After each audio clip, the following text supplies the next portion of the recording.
go. We're gonna do a hold because someone bought the ticket for the wrong show.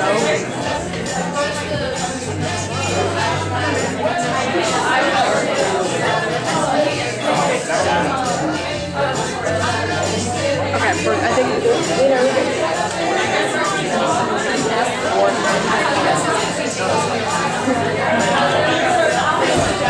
yeah, we're good.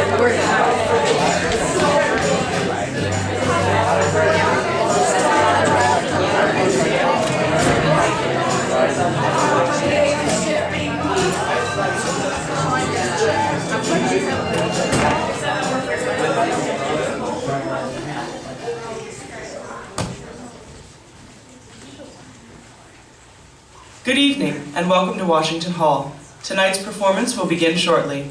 For your safety, please take a moment to locate the nearest exit. Before we begin, we ask that you please turn off all cell phones, pagers, and other electronic devices. Thank you for your support of the arts at Notre Dame, and enjoy the show.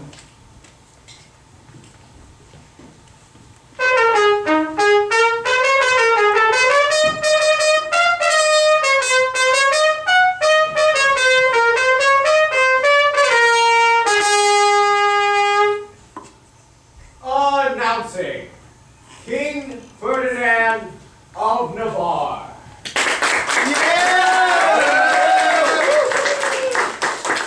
The Lord Longueville. The Lord Dumaine. And finally, the Lord Barone.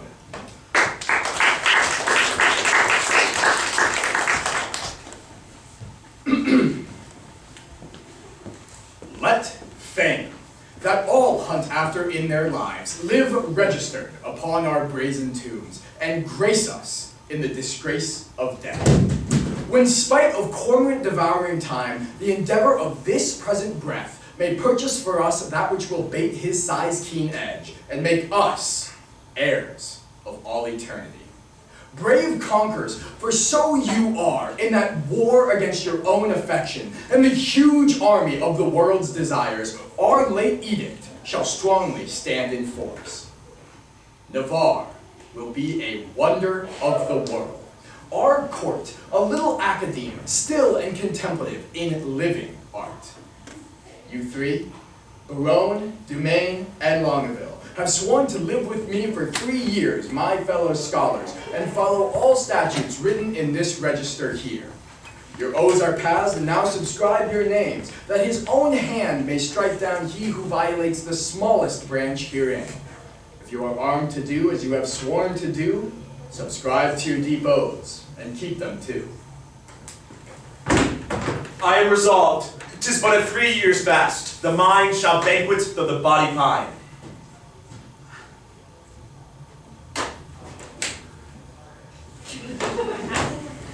My loving lord, Dumaine is mortified. To love, to wealth, to pomp, I pine and die with all these living in philosophy.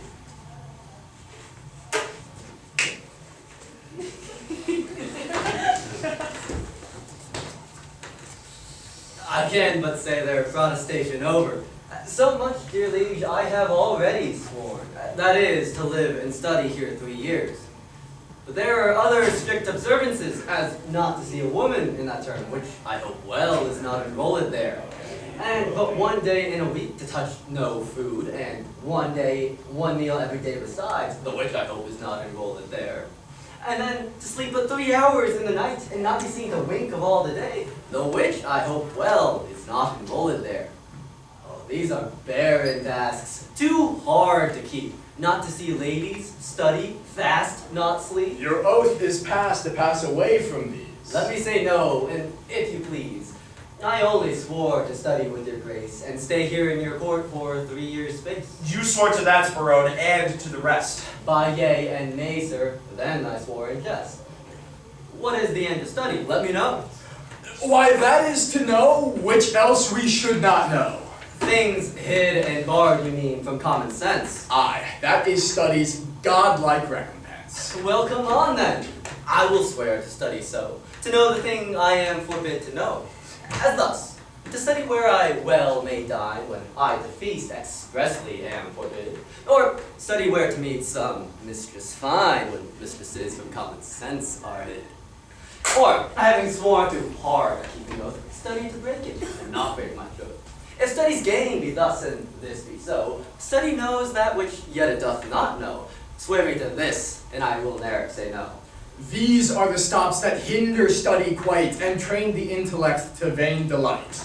Why, all delights are vain, and that was vain which with pain purchased doth inherit pain, as painfully to pore upon a book, to seek the light of truth, while truth the while doth falsely blind the eyesight of your look. Light, seeking light, doth light of light beguile. So ere you find where light and darkness lies, your light grows dark by closing of your eyes. Study me how to please the eye indeed by fixing it upon a fairer eye, which dazzling so that eye shall be his heat and give him light that is blinded by. These earthly godfathers of heaven's lights that give a name to every fixed star have no more profits of their shining nights than those that walk and wot not what they are. Too much to know is to know naught but fame, and every godfather can give a name. How well he's read to reason against reading. Barone, everybody! Proceeded well to stop all good proceeding. He weeds the corn and still lets grow the weeding. The spring is near when green geese are breeding. How follows that? Fit in his place and time. And reason nothing. Something that in rhyme. Barone is like an envious sneaping frost that bites the firstborn infants of the spring. Well, say I am. Why should proud summer post before the birds have any cause to sing? Why should I joy in any abortive birth? At Christmas, I no more desire a rose than wish a snow in May's newfangled shows, but like of each thing that in season grows. Well, sit you out, Barone. Go home. Adieu. Oh, my liege, I have sworn to stay with thee, and though I have, or barbarism spoke more than for that angel knowledge you can say, yet confident, I'll keep what I have sworn, and by the penance of each 3 years' day. Give me the paper, let me read the same, and to the strictest decrees, I'll write my name. Item, that no woman shall come within a mile of my court. Had this been proclaimed 4 days ago. Don't see the penalty. On pain of losing her tongue. Who devised this penalty? Mary, that did I. Sweet Lord, and why? To frighten them hence with that dreadful penalty. A dangerous law against gentility. Item, that if any man be seen to talk with a woman within the term of 3 years, he shall endure such public shame as the rest of the court can possible devise. This article, my liege, yourself must break. For well you know, here comes an embassy, the French king's daughter, with yourself to speak. A maid of complete grace and majesty. About surrender up of Aquitaine to her decrepit, sick, and bedridden father. Therefore this article is made in vain, or vainly comes the admired princess thither. What say you, lords? This was quite forgot. So, study our more as our shot. While it doth study to have the thing it would, it doth forget to do the thing it should. And when it hath the thing it hunteth most, 'tis one as towns with fire, so one so lost. We must with force dispense of this decree. She must lie here on mere necessity. Necessity will make us all forsworn 3,000 times within this 3 years' space. For every man this affix is born, not by might mastered, but by special grace. I break faith. This word shall speak for me. I am forsworn on mere necessity. So, to the laws at large I write my name, and he that breaks them in the least degree stands in danger of eternal shame. Suggestions are to others as to me, but I believe, although I seem so loath, I am the last that will last keep his oath.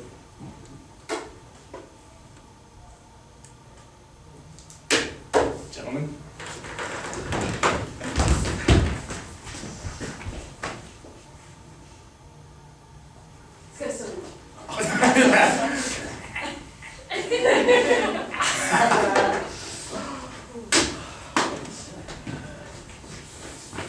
But is there no quicker creation, man?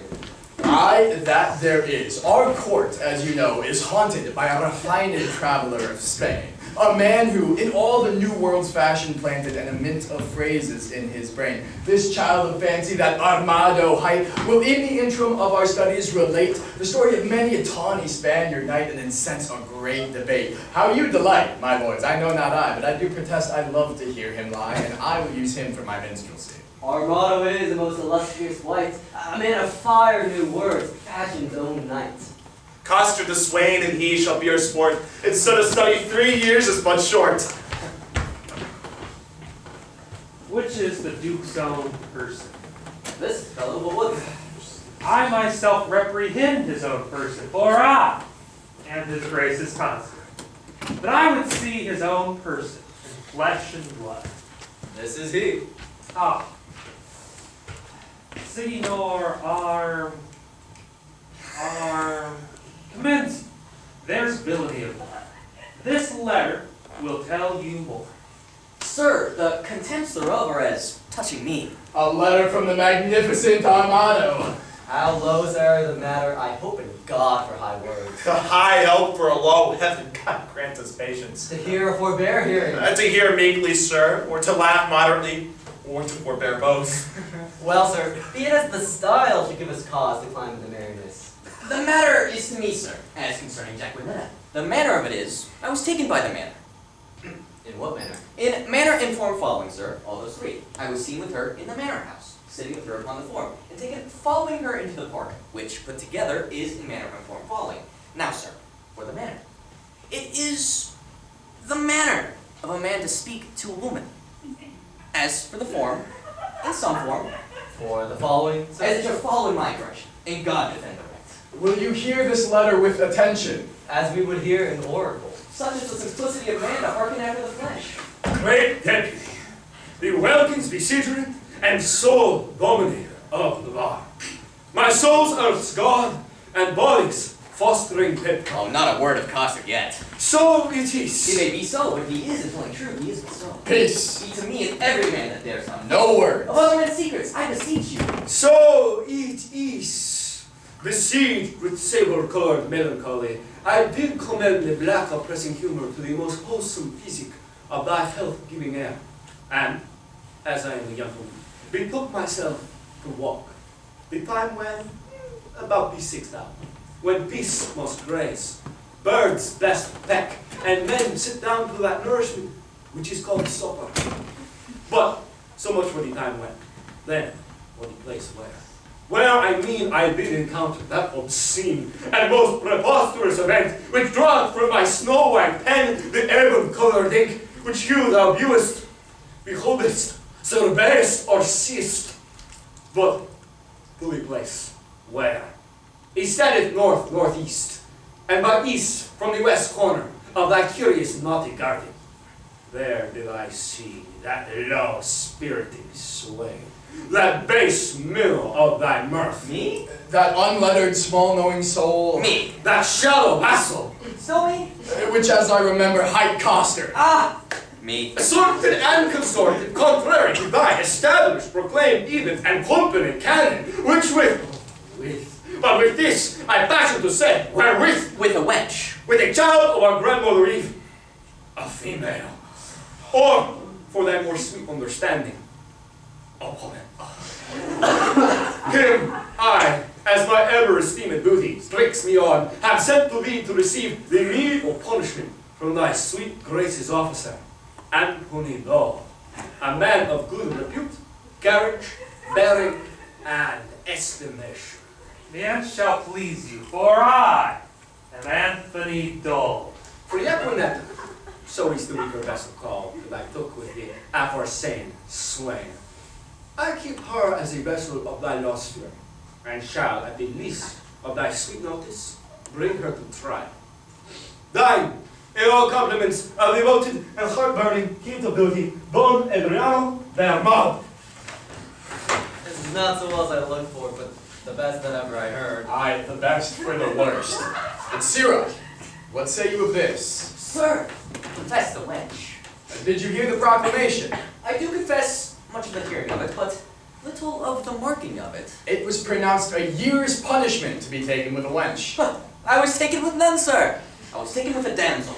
Well, it was proclaimed damsel. This was no damsel neither, sir. She was a virgin.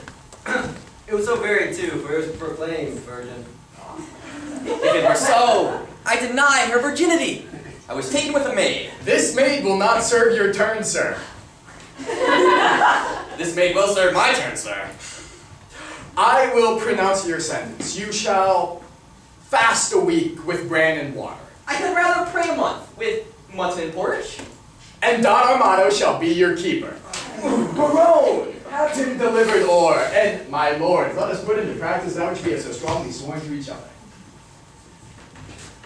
I'll lay my head to any goodman's hat. These oaths and laws will prove an idle scorn. Zero, come on. I suffer for the truth, sir. For true it is I was taken with Jacquinetta, and Jacquinetta is a true girl. And therefore welcome the sour cup of affliction. Prosperity may one day smile again. Until then, sit me down, sorrow.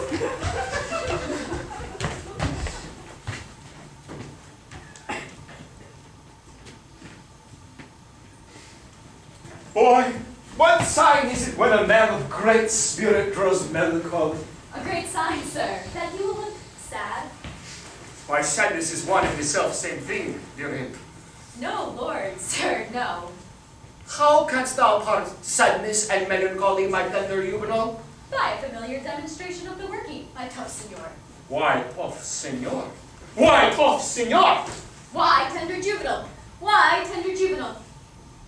I spoke it, tender juvenal, as a congruent epithet appertaining to thy young days, which we may nominate and there. And I, tough senor, as an appurtenant title to his old time, which we may name tough. I have promised to study 3 years with the Duke. You may do it in an hour, sir. I will hereupon confess I am in love. And as it is base for a soldier to love, so I am in love with a base wench. If drawing my sword against the humor of affection would deliver me from the reprobate thoughts of it, I would take desire prisoner and ransom him to any French courtier for a new devising courtesy. I do think scorn to sigh. Methinks I shall outsweat Cupid. Comfort me, boy. What great man have any law? Hercules, master. What's a sweet Hercules? More authority, dear boy. Nay, more. And, sweet my child, let them be men of good repute and carriage.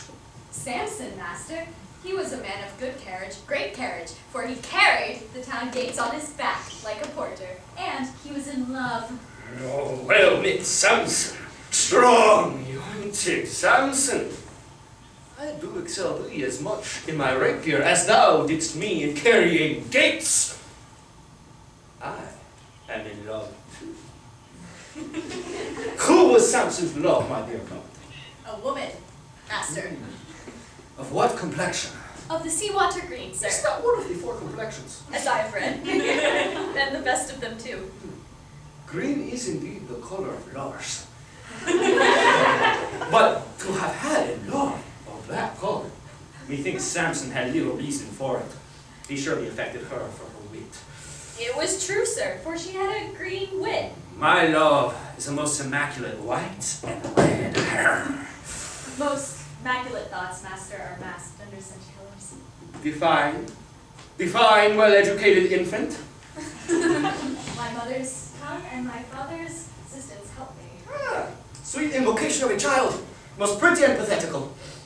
If she be made of white and red, her faults will ne'er be known. For blushing cheeks by faults are bred, and fears by pale white shown. Then if she fear or be to blame, then this ye shall not know. For blushing cheeks possess the same, which native she doth owe. A dangerous rhyme, master, is the reason of white and red. Is there not a ballad, boy, of the King Cophetua and the beggar Xenophon? The world was very guilty of such a ballad, some 3 ages since, but 'tis not to be found, and even if it were, would not serve for the writing nor the tune. I will have that subject newly retired, that I may example my digression by some mighty precedent.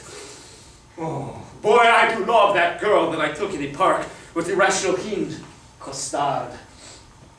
She deserves well. Sing, boy, for my spirit grows heavy with love. And that is a great marvel, loving a light wench. I say sing. Forbear till this company is past. Sir, the Duke's pleasure is that you keep Costard safe. For you must suffer him to take no delight, nor no penance, but he must fast for 3 days a week. For this damsel I must keep at the park. She is allowed for the day, woman. Fare thee well.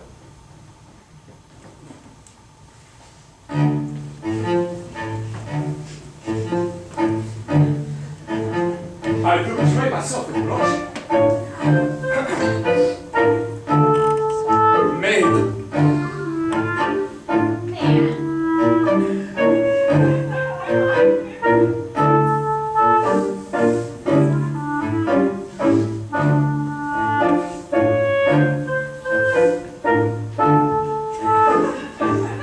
I will visit thee in the lodge. That's hereby. I know where to sit. Lord, how wise you are. I will tell thee wonders. With that face.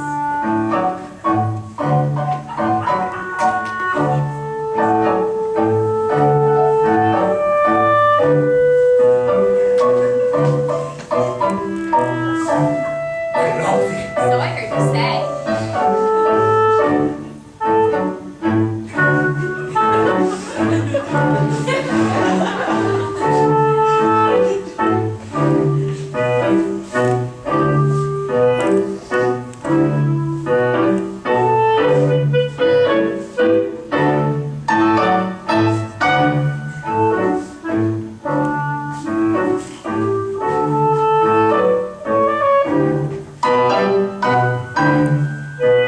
And so farewell. Fair weather after you. Come, Jack, away.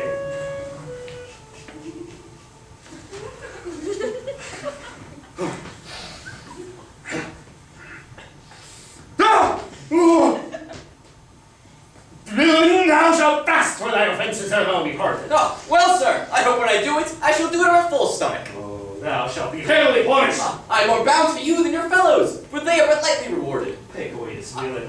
Shut him up. Come, you treacherous slave, away. Let me not be pent up. I will fast being loose. No, sir. Thou were fast and loose.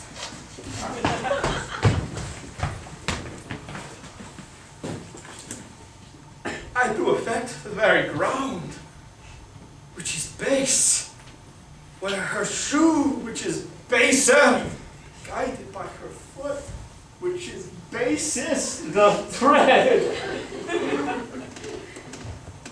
I shall be forsworn, which is a very great argument of falsehood, if I love.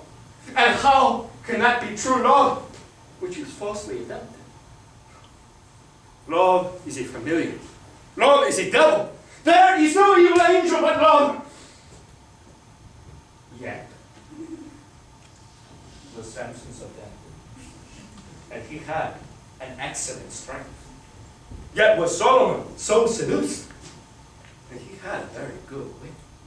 Cupid's butt shaft is too hard for Hercules' club, and therefore too much odds for a Spaniard's rapier. I mean, the first and second cause will not serve my turn. The pasado he respects not, the duello he regards not. His disgrace is to be called boy, but his glory is to subdue men. Adieu, valor. Rust, rapier, be still, drum, for thy manager is in love. Yea, he loveth. Oh, assist me, some extemporal god of rhyme, for I am sure I shall turn sonnet, devise wit, write pen, for I am for whole volumes in folio.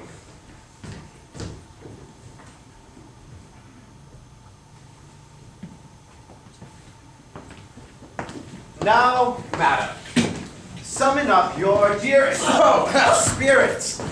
Consider who the king your father sends, to whom he sends, and what his embassy, yourself held precious in the world's esteem, to parley the sole inheritor of all perfections that a man may owe. Matchless Navarre, a plea of no less weight than Aquitaine, a dowry for a queen.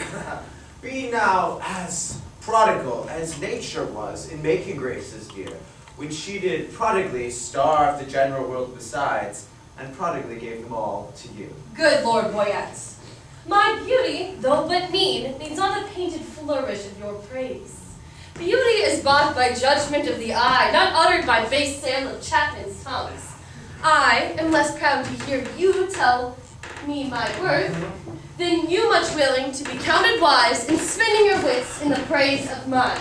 But now, to task the task of Nicolet, you were not ignorant. All telling fame doth noise abroad in Navarre, and made a vow, till painful study shalt wear 3 years, that no woman may approach his silent court. Therefore, to seemeth it a needful course, before we enter his forbidden gates, to know his pleasure, and, on that behalf, bold of your worthiness, we single you as our best moving fair solicitor. Tell him, the daughter of the King of France, on serious business, craving quick dispatch, importunes personal conference with his grace. Hey, signify so much, while we attend like humble visaged suitors his high will. Proud of employment, willingly I go. All pride is willing pride, and yours is so. Okay, go.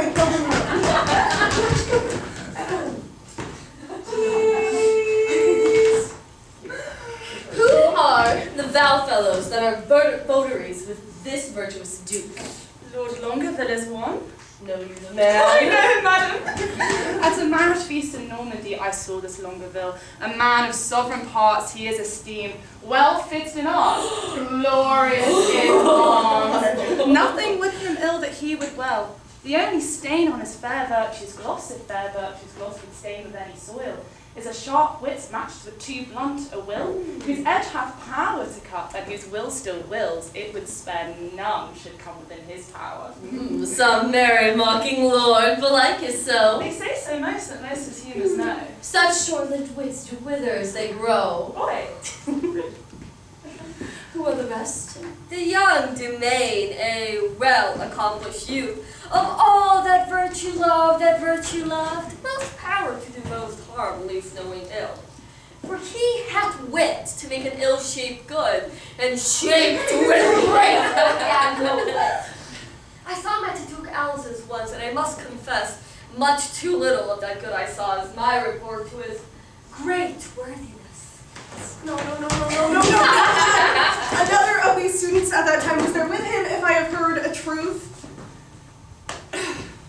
Baron, they called him. Thank you. But a merrier man within the limit of becoming mirth.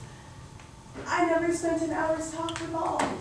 His eye begets occasion for his wit. For every object that the one doth catch, the other turns to a mirth-moving jest, which his fair tongue conceits expositor, delivers in such apt and gracious words that aged ears play truant at his tales, and younger hearings are quite ravishing, so sweet and voluble is his discourse. God bless my ladies. Are they all in love, that every one her own hath garnished it with such bedecking ornaments of praise? Here comes Boyette. Now, what admittance, Lord? Navarre had a notice of your fair approach, and he and his competitors' note were all addressed to meet you, gentle lady. Before I came, marry, thus much have I learned. He rather means to lodge you in the field, like one that comes to besiege his court, then seek a dispensation for his oath, to let you enter his unpeopled house. Here comes Navarre. Fair princess, welcome to the court of Navarre. Fair, I give you back again. And welcome I have not yet.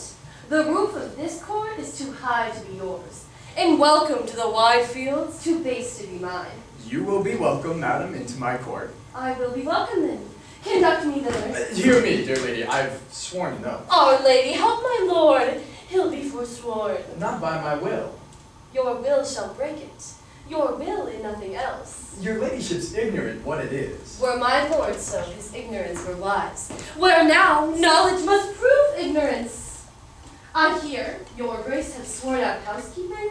'Tis deadly sin to keep that oath, my lord, and sin to break it. But, pardon me, I am too sudden bold to teach a teacher ill beseemeth me. Vouchsafe to read the purpose of my coming, and suddenly resolve me of my suit. I will if so suddenly I may. You will, for you'll prove perjured if you make me stay.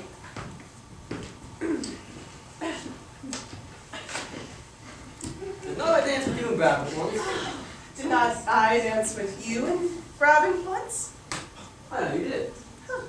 How needless was it then to ask the question? You must not be so quick. 'Tis long of you that spur me with such questions. Your wit's too hot, it speeds too fast, full time. Not till it leave the rider in the mire. What time of day? The hour that fools should ask. Now fair befall you mess, Fair fall the face it covers. and send you many lovers. Amen. So you be none. Nay then, will I be gone?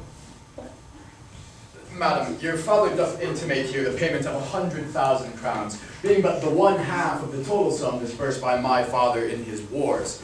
But as neither he nor we have received such funds, there remains another 100,000 crowns left unpaid, the surety of which Aquitaine is bound to us. If the king, your father, will but restore that one half which is unsatisfied, we will find fair friendship with his majesty once again. But this he little purposeth. Were his request not so far from reason's yielding, your fair self should find reason in my breast and return satisfied to France once again. You do the king, my father, too much wrong, and wrong the reputation of your name, and so unseeming to confess receipt of that which so faithfully hath been paid. I do protest I have never heard it, and if it's proven, I'll yield up Aquitaine or repay it back. We arrest your word. Well, yet, you can produce acquaintances for such a sum of special officers of Charles, his father. Satisfy me so. So please your grace, the packet is not come. With that and other specialties are bound, you shall have sight of them tomorrow. It shall suffice me, at which interview all liberal reason I will yield unto.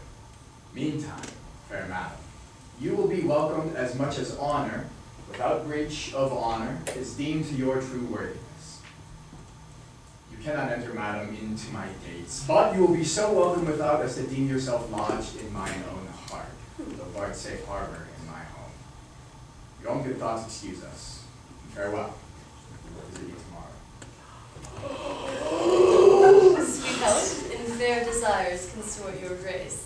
Thy own wish I be in every place.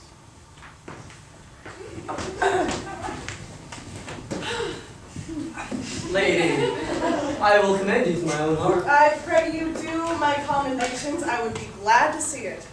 I will you heard it groan. Is the fool sick? Sick at heart. Alack, let it blood. Would it do any good? My physic says I. Will you prick it with your eye? No point. With my knife. Now God save thy life. And yours.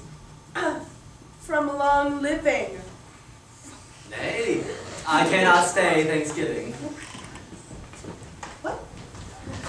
Sir, pray you a word. What lady is that same? She is an heir of Allinson. Catherine is her name. Gallant lady. Fare you well.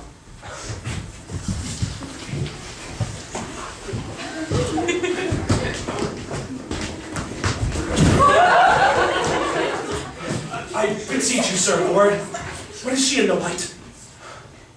Sometime, and if you saw her in the light. But perchance, light, I desire her name. Oh, but she has but one for herself to desire that would be a shame. I pray you, sir, whose daughter? Her mother, I've heard. God's blessing with your beard. Oh, good sir, be not offended. She is an heir of Falconbridge. Then, my collar is ended. She is a most sweet lady. Not unlike, sir, that may be.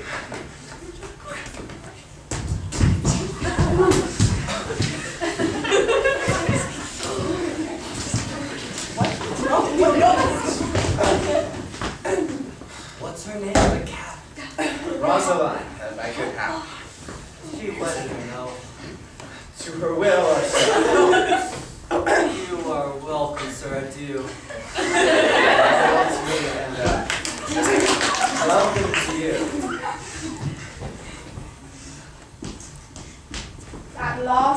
right. A merry madcap, Lord, not a word with him but a jest. And every jest but a word. If my observation, which very seldom lies, my heart so rhetoric, disclosed with these eyes, deceive me not now. Navarre is infected. With what? With that which we lovers entitle affected. Your reason? Why, all his behaviors did make the retire to the court of his eye, peeping through desire. His face on margins to display such amazes, that all eyes saw his eyes, enchanted with gazes. Oh, I'll give you Aquitaine, and all that is his, and you will, for my sake, give him one loving kiss. Come to our tents, for yet dispose. Oh, for speaking the words which his eye hath disclosed, I only added a mouth for my eyes by adding a tongue which I know never lies. Thou art an old lovemonger and speakest skillfully. Oh, he's Cupid's grandfather and learns nothing. Do you hear, my mad wenches? No, Then what do you see? I'll wait to be gone. You are too hard for me.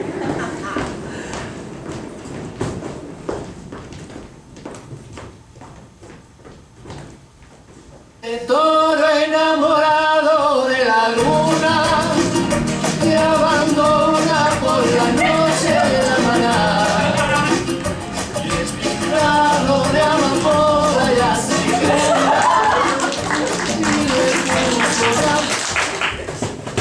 Sweetheart. Go, Baroness of Years.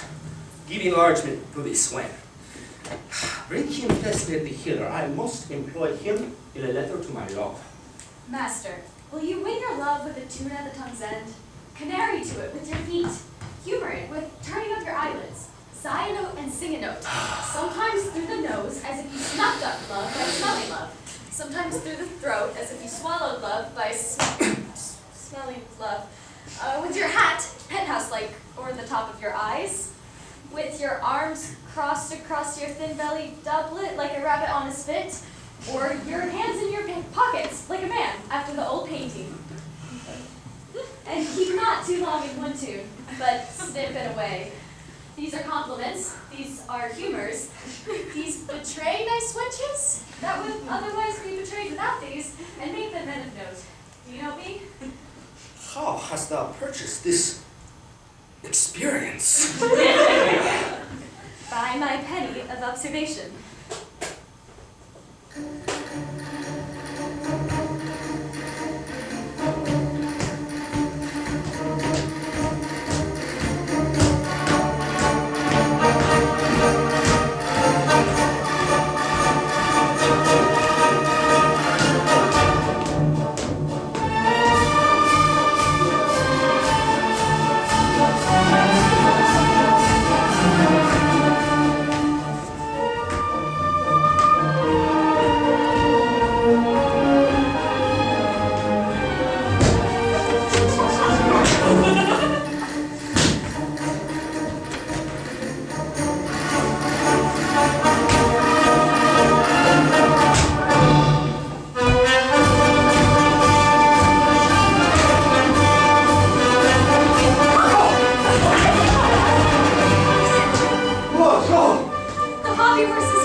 By heart and in heart, boy.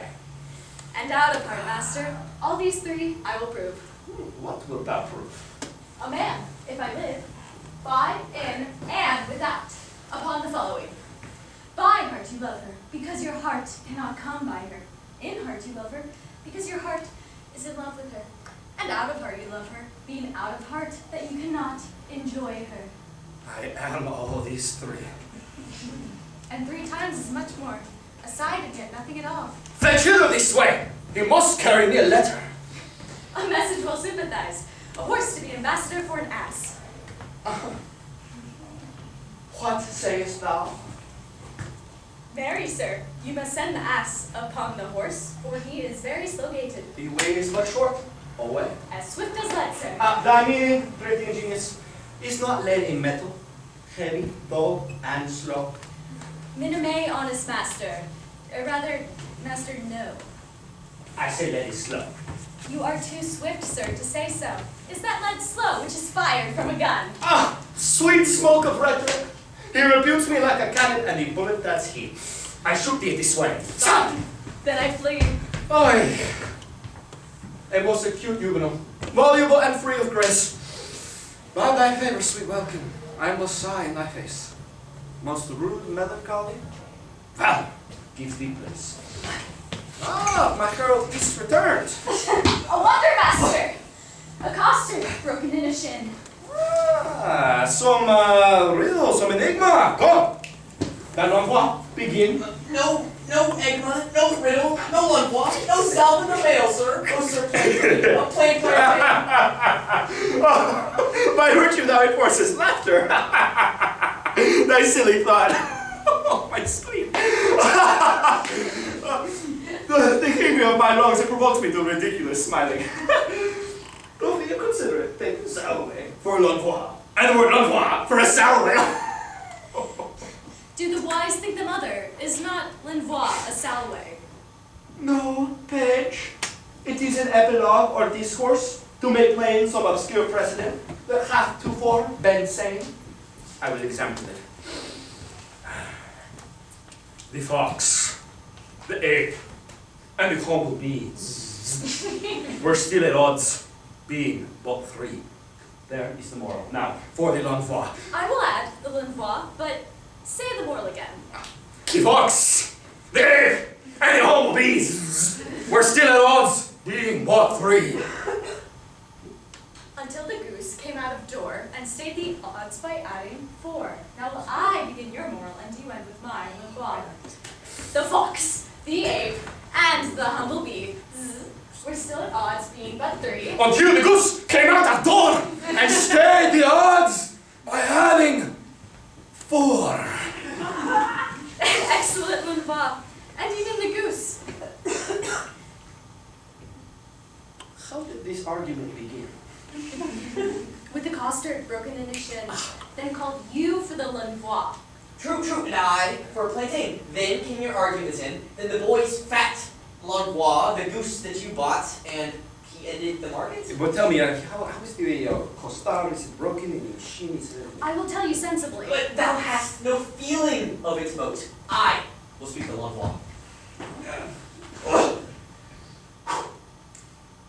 I, costed, running out, that was safely within, felt over the threshold, and broke my shin. Huh? We will talk no more of this matter. Till there be more matter in the shin. Sir Costard, I will entrench. Oh, there be one, Francis. I smell some goose, some l'envoi on this. I mean, setting thee at liberty, and freeing thy person. Thou wert immured, restrained, captivated, bound. True, and you will be my purgation, and let me loose. I give thee thy liberty, set thee from durance, and, in lieu thereof, impose on thee nothing. But this, bear this significant to the country-made Yaquinetta.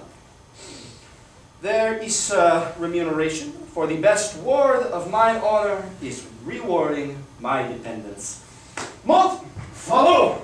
Like the sequel, I, Senior Costard, adieu. Oh, my sweet ounce of man's flesh.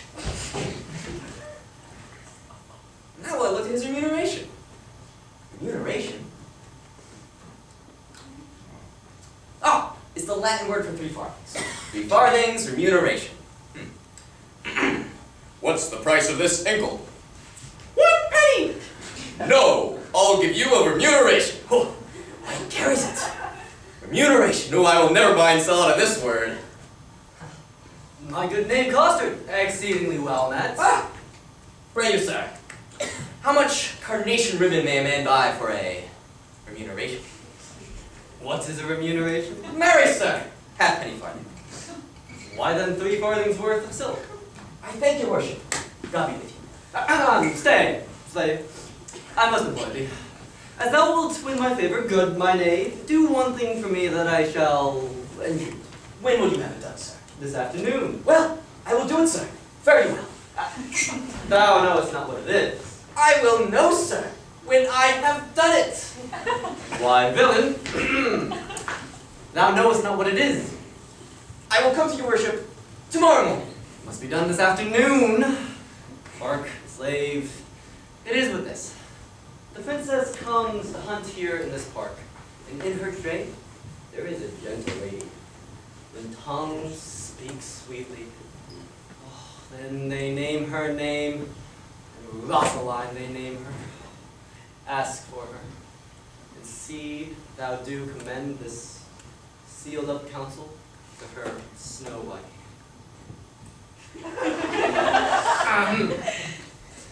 Here's thy Gardon. Go.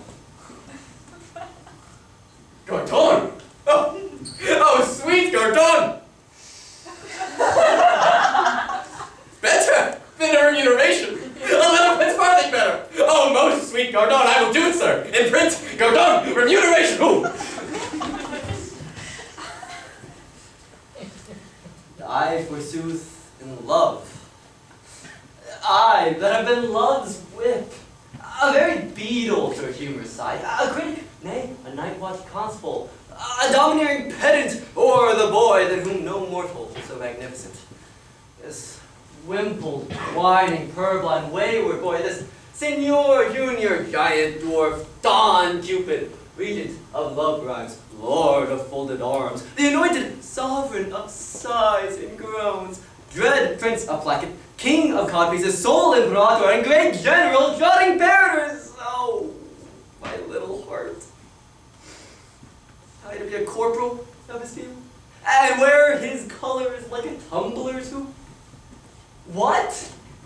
I love, I sue, I seek a wife, a woman that is like a German clock, ever a-repairing, still out of frame, and never going right, being a watch, but being watched that it may still go right, nay, to be perjured, which is worst of all, and among 3 to love the worst of all, quietly wanton, with a velvet brow, 2 pitch balls stuck in her face for eyes, ugh. And by heaven, one that will do the deed. The Argus were her eunuch and her guard. And I to sigh for her, to pray for her, to sue for her? And go too! It is a plague that Cupid will impose for my neglect of his almighty, dreadful little might. Well, I'll love, write, sigh, pray, sue, and groan. Some men must love my lady, some don't.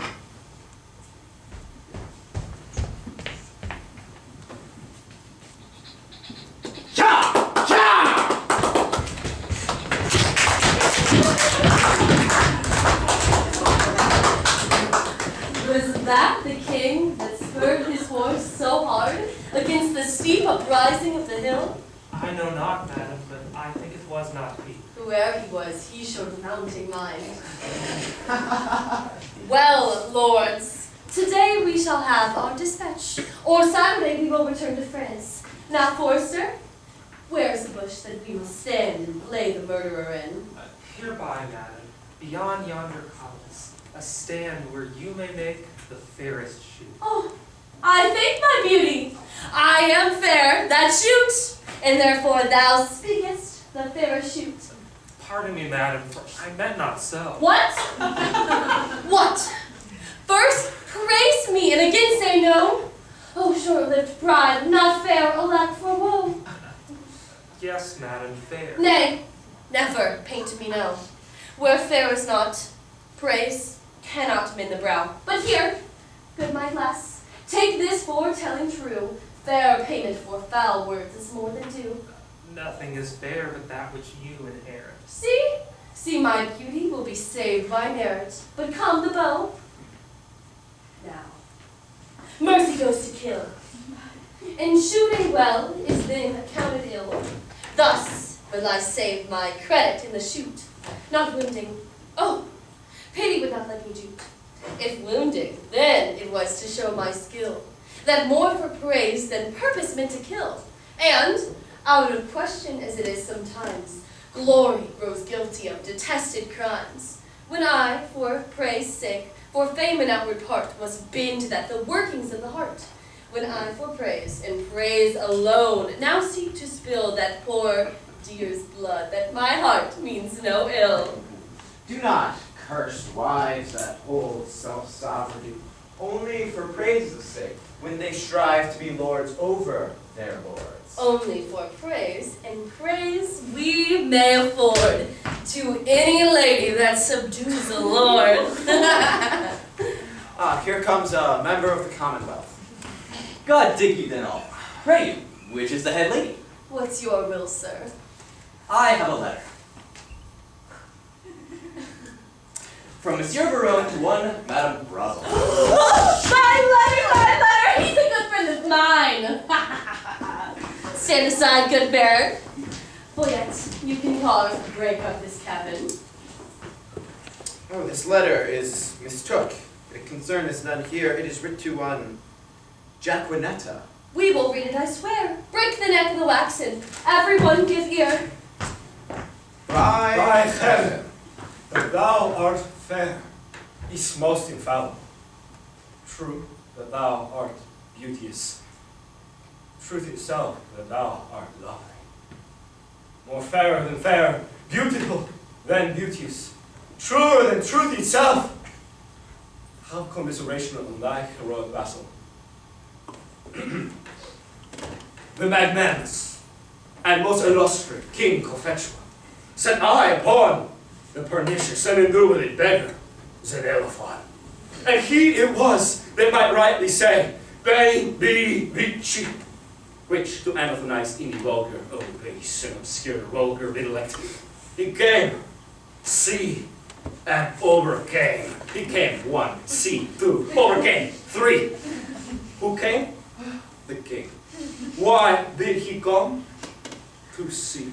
Why did he see? To overcome. To whom came he? The beggar. What saw he? The beggar. Who overcame he? The beggar. The conclusion is victory.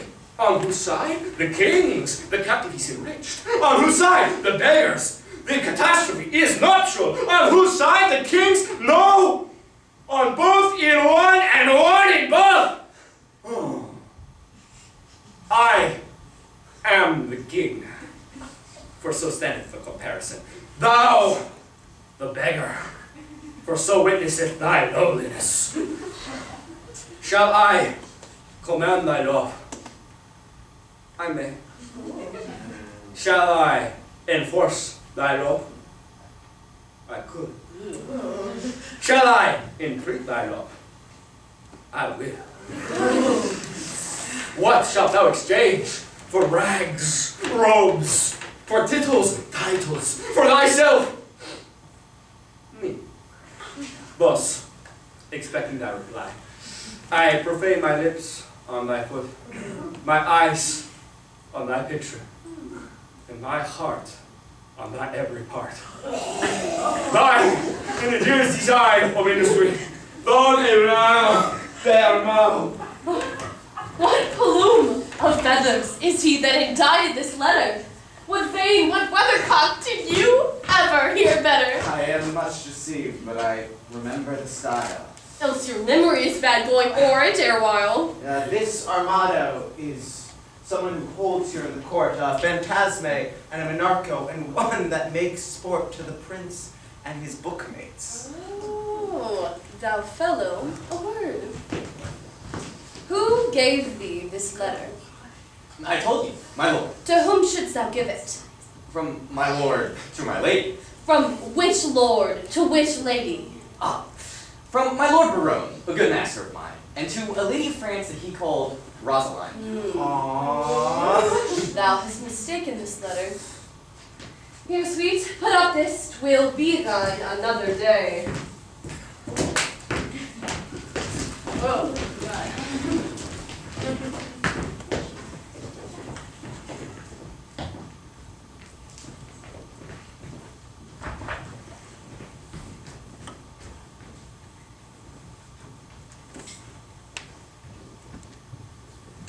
Most reverend sport, and truly done in the testimony of a good conscience. The deer was, as you know, sanguine, in blood, ripe as the fruit which hangs like a jewel in the ear of Chielo. The sky, the welkin to heaven, and anon falleth, like a crab apple on the face of Terra, the soil, the land, the earth. Ah, truly, Master Holofernes, these epithets are sweetly varied, like a scholar at the least, but I do assure you, it was a buck at the first head. Sir Nathaniel, how great oh. 'Twas not an old grey doe, 'twas a pricket. Most barbarous intimation, yet a kind of insinuation, as it were, in way of explication. Facere, as it were, replication, or rather ostentare, to show, as it were, his inclination after his undressed, unpolished, unpruned, untrained, uneducated, or rather unlettered, or rather rest unconfirmed fashion to insert again my how credo for a deer. Said 'twas not an old grey doe, 'twas a pricket. Twice sought simplicity, Biscoptus. O thou monster ignorance, how deformed dost thou? Sir, he hath never fed of the dainties that are bred in a book. He hath not ate paper, as it were. He hath not drank ink. His intellect is not replenished. He is only an animal, only sensible in the duller parts. Sir, such barren plans that lay before us that we should thankful be, as we of taste and feeling are, for those parts that do fructify in us, more than in ye. Sir, I praise the Lord for you, and so may my parishioners, for their sons are well tutored by you, and their daughters profit greatly under you. You are a good member of the Commonwealth. By Hercules, if their sons be ingenious, they shall want no instruction, and if their daughters be capable, I will put it to them. But virsa piqui pauca loquitur, a sole feminine saluted us. God give you good morrow, Master Parson. Be so good as to read me this letter. It was given me by Costard and sent me from Don and Lyle. I beseech you, read it. What, my soul? Verses? Aye, sir, and very learned. Oh, let me hear a staff, a stanza, a verse. Lege, Domine. If love make me forsworn, how shall I swear to love? Ah, never could faith hold, if not to beauty vowed. Though to myself forsworn, to thee I'll faithful prove. These thoughts to me were oaks, to thee like osiers bowed. Study his bias leaves, and makes his book thine eyes, where all those pleasures would live that art would comprehend. If knowledge be the mark, to know thee shall suffice. Well learned is the tongue that well can thee commend. All ignorant that soul that sees thee without wonder, which is to me some praise that I thy parts admire. Thy eye Jove's lightning bears, thy voice his dreadful thunder, which, not bent to anger, is music and sweet fire. Oh, celestial as thou art, oh, pardon, love, this wrong that speaks such heavenly praise with such an earthly tongue. You find not the apostrophist, and thus miss the accent. Let me supervise the canzonet. If love make me forsworn, how shall I swear to love? Here are only numbers ratified, and yet none of the elegancy, facility, and gold, and cadence of pose. Damosella, virgin, was this addressed to you? Aye, sir. I will overglance the superscript. To the snow-white hand of the most beauteous lady, Rosaline. I will look again for the nomination of the party writing to the person written unto. Your ladyships in all desired employments, Barone. Sir Nathaniel, this Barone is one of the votaries with the king. No. And here he hath framed a letter to a sequent of the stranger queens, which hath accidentally, or by way of progression, miscarried. Trip and go, my sweet. Deliver this into the royal hand of the king. It may concern much. Stay not thy compliment. I forgive thy duty. Adieu. Good Costard, go with me. Sir, God save your life. Have with thee, my girl. Sir, you have done this in the fear of God, very religiously. And as a certain father said, But Sir Nathaniel, to return to the verses, did they please you? marvelous well for the pen. Ah. Well, I do dine tonight at the fathers of certain pupils of mine, where, if it would please you to gratify the table with a grace, I will prove those verses very unlearned, savoring neither in poetry, wit, nor invention. I beseech your society. Oh, thank you too, sir. For society's sake, the text is the happiness of life. Sir, I shall invite you too. You shall not say me nay.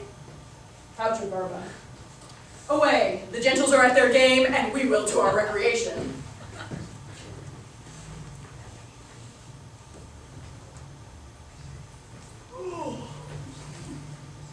King, he is hunting the deer. I'm coursing myself. They have pitched a toil. I'm toiling in a pitch with the files. Defile? Foul word. I'll set thee down, sorrow. For so they say the fool said, and so say I, and I the fool.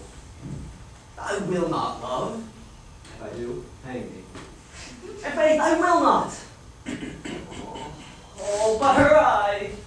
By this light, I would not love her, but for her eye. Yes, for her 2 eyes. I do nothing in the world but lie in my throat. By heaven, I do love. It hath taught me to rhyme and be melancholy.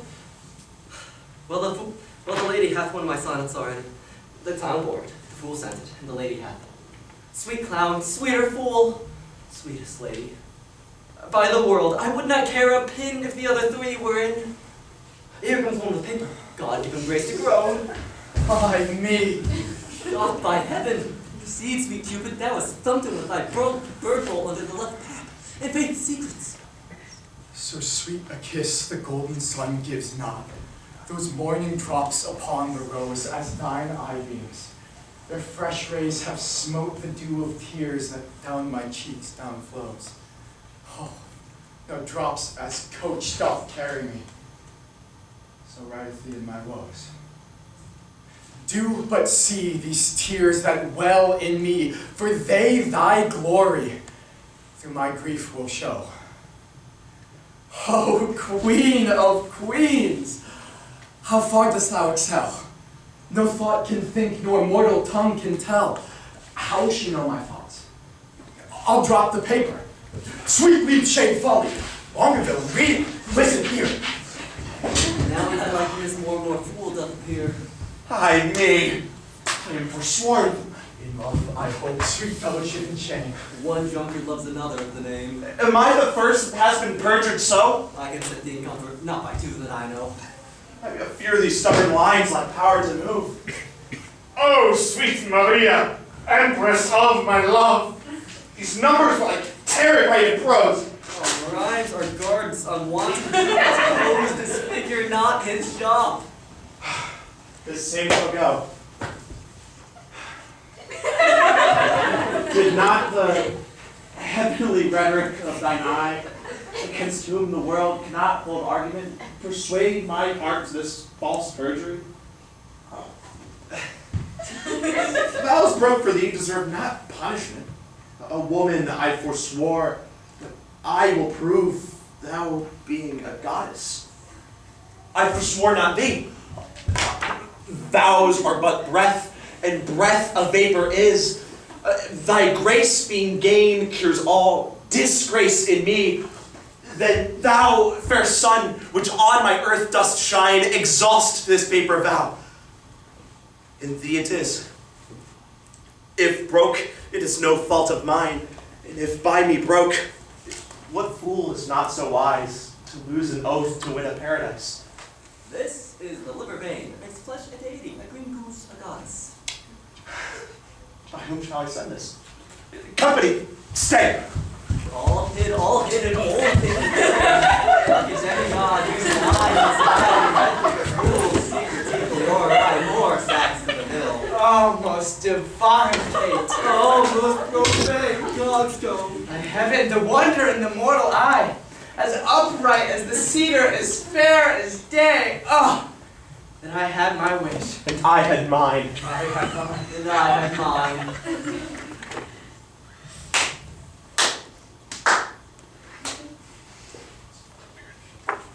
I would forget her, but fever, she reigns in my blood. And will remembered be. Once more I'll read the ode that I have read. Once more I'll mark how love can vary wit. On a day, alack, the day, love whose month is ever May, spied a blossom, passing fair, playing in the wanton air. Through the velvet leaves the wind, all unseen, can passage fin. That the lover, sick to death, wished himself the heaven's breath. Ere, quoth he, thy cheeks may blow, ere that I would triumph so. But alack, my hand is sworn ne'er to pluck thee from thy thorn. Thou, alack, for youth unmeet, youth so apt to pluck us sweet. Do not call it sin in me that I am forsworn for thee, thou for whom Jove would swear, Juno but a harridan were, and deny himself for Jove, turning mortal for thy loathe. This I will send, and something else more plain that shall express my true love's fasting pain. Oh, that were the king Barone, and long ago were lovers too. Ill to example ill would from my forehead wipe a perjured note, for none offend were all alike in dote. Dumaine!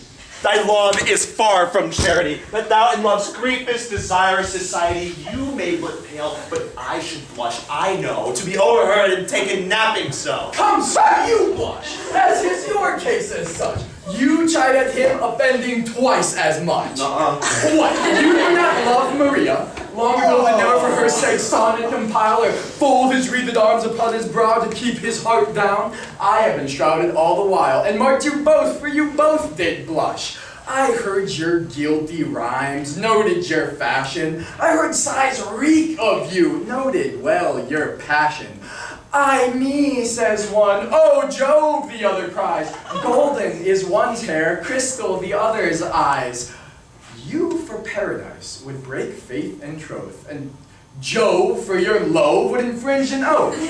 What would Barone say? To see such faith infringed, with such zeal was sworn. How would he scorn? How would he use his wit? He would triumph, leap, and laugh at it. Oh, for all the wealth in the world that ever I did see, I would not have him know so much by me. Good, my liege, I pray thee pardon me. Good heart, what grace hast thou done to reprove these worms for loving that art most in love? Your eyes do make no coaches, in your tears there is no certain princess that appears. Princess! Hey, you'll not be perjured, 'tis a hateful thing. But are you not ashamed? Nay, are you not all three of you to be thus majority shot? Oh, what a scene of foolery have I seen, of sighs, of groans, of sorrow, and of teen. Ah me, with what strict patience have I sat see a king transform into a gnat?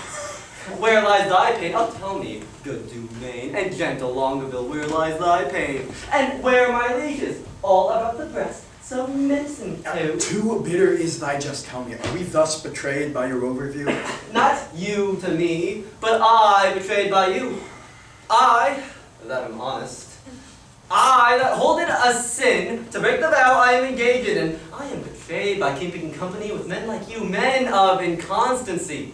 When shall you see me write a thing in rhyme, or groan for joke? When shall you hear that I will praise a hand, a foot, a face, an eye, a gait, a state, a waist, a leg, a limb, a brow, a brow? Stuff, went away so fast. I post from love. Good love, let me go. God bless the king. What present hast thou there? Some certain treason. What makes treason here? I beseech your grace, let this letter be read. Our person misdoubts it, 'twas treason, he said. Barone, read it over. Where hadst thou it? Of Costard. Oh, where hadst thou it? Of, Don Amadeo. Don Amadeo. How now, sir, why dost thou tear it? A toy, my liege, a toy. Your grace needs not fear it. It did move him to passion, and therefore let's hear it. It's Barone's writing, and here's his name! Now you horse and lover, you horse, you Oh! Guilty, my liege, guilty. confess, I confess. What? You three fools like me fools make up the mess. He, you, and I are both persons in love, and we deserve to die. I shall tell you more. Now the number is even. True, we are four. Will these lovers not be gone? Head, sirs, away. Walk aside, the true folk, and let the traitors stay. Sweethearts. Sweethearts. Oh, let us embrace!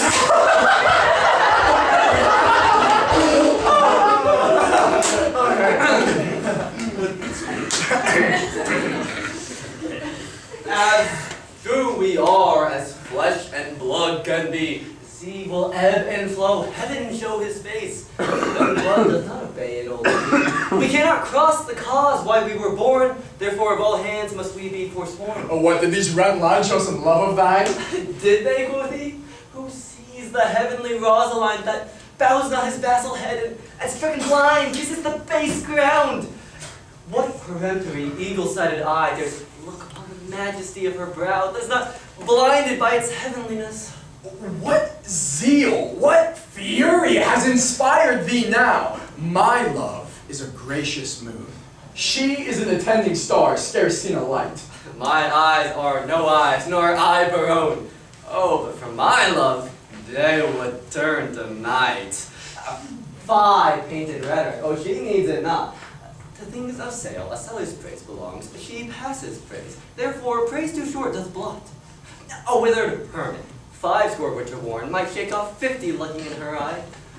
Your mistresses never dare come in vain, for fear their colors might be washed away.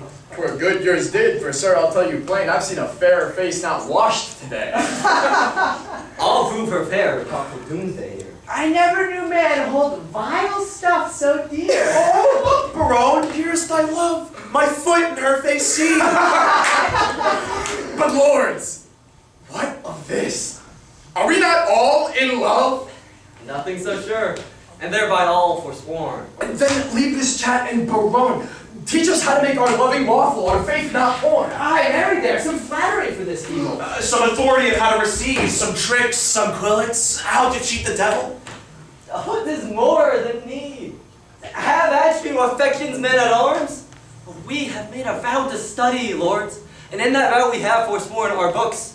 For when would you, or you, my liege, in leaden contemplation, have found out such fiery numbers as the prompting eyes of beauty's tutors have enriched us with?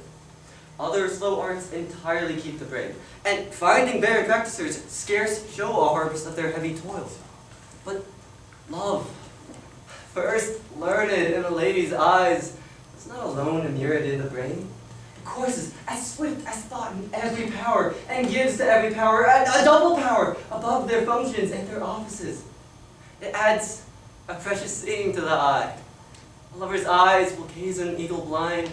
A lover's ear will hear the lowest sound when the suspicious head of theft is stopped. Love's feeling is more soft and sensible than are the tender horns of cockle snails. And when love speaks, the voice of all the gods make heaven drowsy with harmony.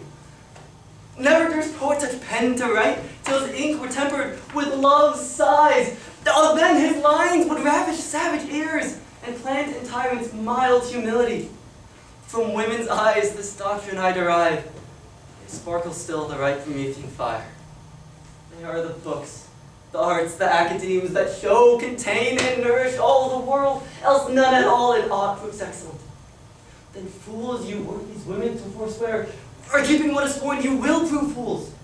For wisdom's sake, a word that all men love, or love's sake, a word that loves all men, or men's sake, the author of these women, or women's sake, by whom we men are men. Let us lose our oaths to find ourselves, or else we lose ourselves to keep our oaths. It is religion thus to be forsworn, for charity itself fulfills the line. Who can sever love from charity? Saint Cupid then, and soldiers to the field! Advance your standards, and upon them, lords. Shall we resolve to woo these girls of France? And win them too! There will be, we'll devise entertaining for them in their tents. We will with self-exchange pastime solves them, such as the shortness of time be shaped. For rebels, dances, masks, and merry hours, For run, fair love, strewing her way with flowers. Oh wait, for no time shall be omitted that by us could be fitted. Odds! We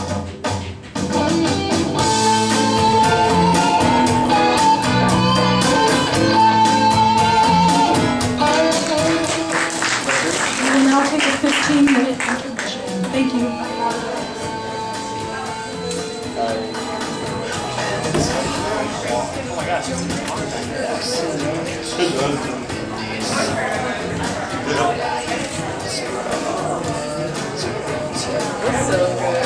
I know, it's super funny.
I just double check with Hannah just to make sure that the runtime is good.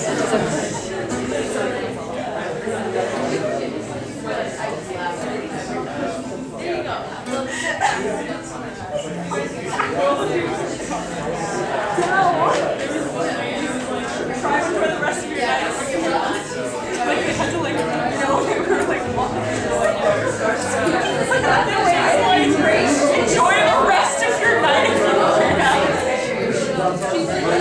I'm like, what? I'm like, what were we just talking about? No, but I thought it was just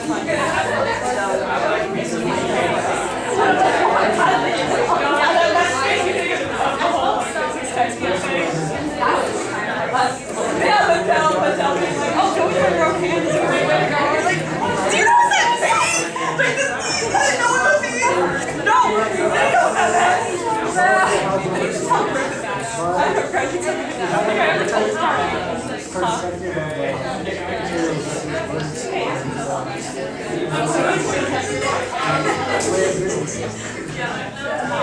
I'm not typing. I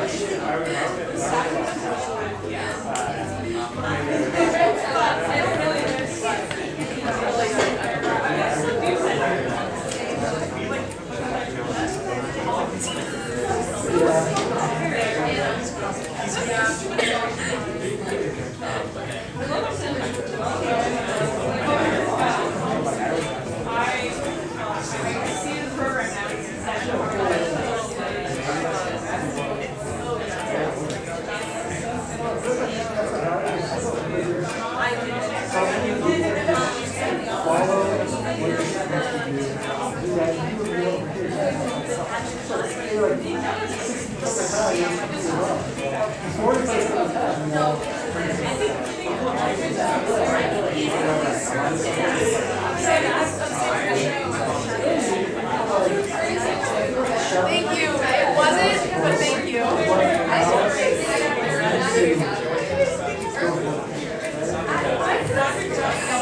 Okay, that's on me.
The tables have turned now, ain't they?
Satis quid sufficit. Sir, your reasons at dinner have been sharp, and sententious, pleasant without scruple, witty without affection, audacious without impudency, learned without opinion, and strange without heresy. I did converse this quarter day with a companion of the king's, who is intitulated or nominated or called Don Adriano de Armado. His humor is lofty, his discourse peremptory, his tongue filed, his eye ambitious, his gait majestical, his general behavior vain, ridiculous, and thrasonical. He is too picked, too spruce, too affected, too odd. As it were, too peregrinate, as I would call it. A most singular and choice epithet. Draw out his table book. Oh, he drawed out the thread of his verbosity better than the staple of his argument. I abhor such fanatical phantasms, such insociable and point device companions, such wreckers of orthography as to speak doubt, fine, when he should say doubt, debt, when he should speak debt, D-E-B-T, not D-E-T. He cut the calf, calf, half, half, nepper, bookatour, neighbor, nay, abbreviated nay. Ugh, I mean, this is abominable, which he would call abominable. Oh, it insinuated me to insinuate. I mean, ne intelligis domine, to make frantic lunatic. Killa! Quare kira, not syrup. Men of peace, well encountered. Most military, sir, salutation. They have been at a great feast of languages and stolen the scraps. Oh, they have lived long on the alms basket of words. Peace. The peal begins. Sir, are you not Latin?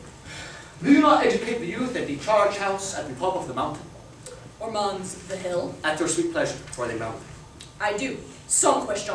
Sir, it is the king's most sweet pleasure and affection to congratulate the princess in her pavilion in the posteriors of this day, which the rude multitude call the afternoon.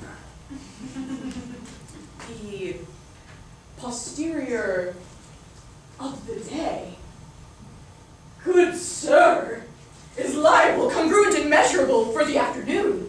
The word is well called, chose, sweet, and apt. I do assure you, sir, I do assure. Sir, the king is a noble gentleman, and my familiar, I do assure you, very good friend. For it will please his grace by the world sometimes to lean upon my poor shoulder, and with his royal finger thus dally with my mustachio.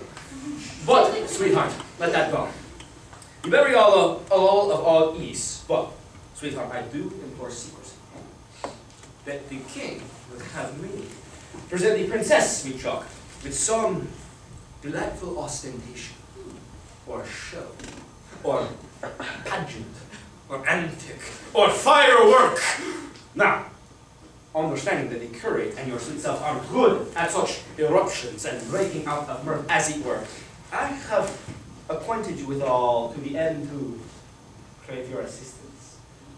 Sir, you shall present before her the 9 worthies. The 9 worthies. Oh, Sir Nathaniel, as concerning some entertainment of time, some show in the posterior of this day, to be rendered by our assistants, the king's command, and this most gallant, illustrious, and learned gentleman, before the princess, I see none so fit as to present the 9 worthies.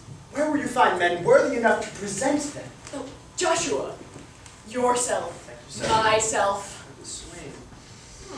The swain. Because of some great limb or joint shall pass. Puppy the Great. This page. Hercules. Pardon, sir. Error.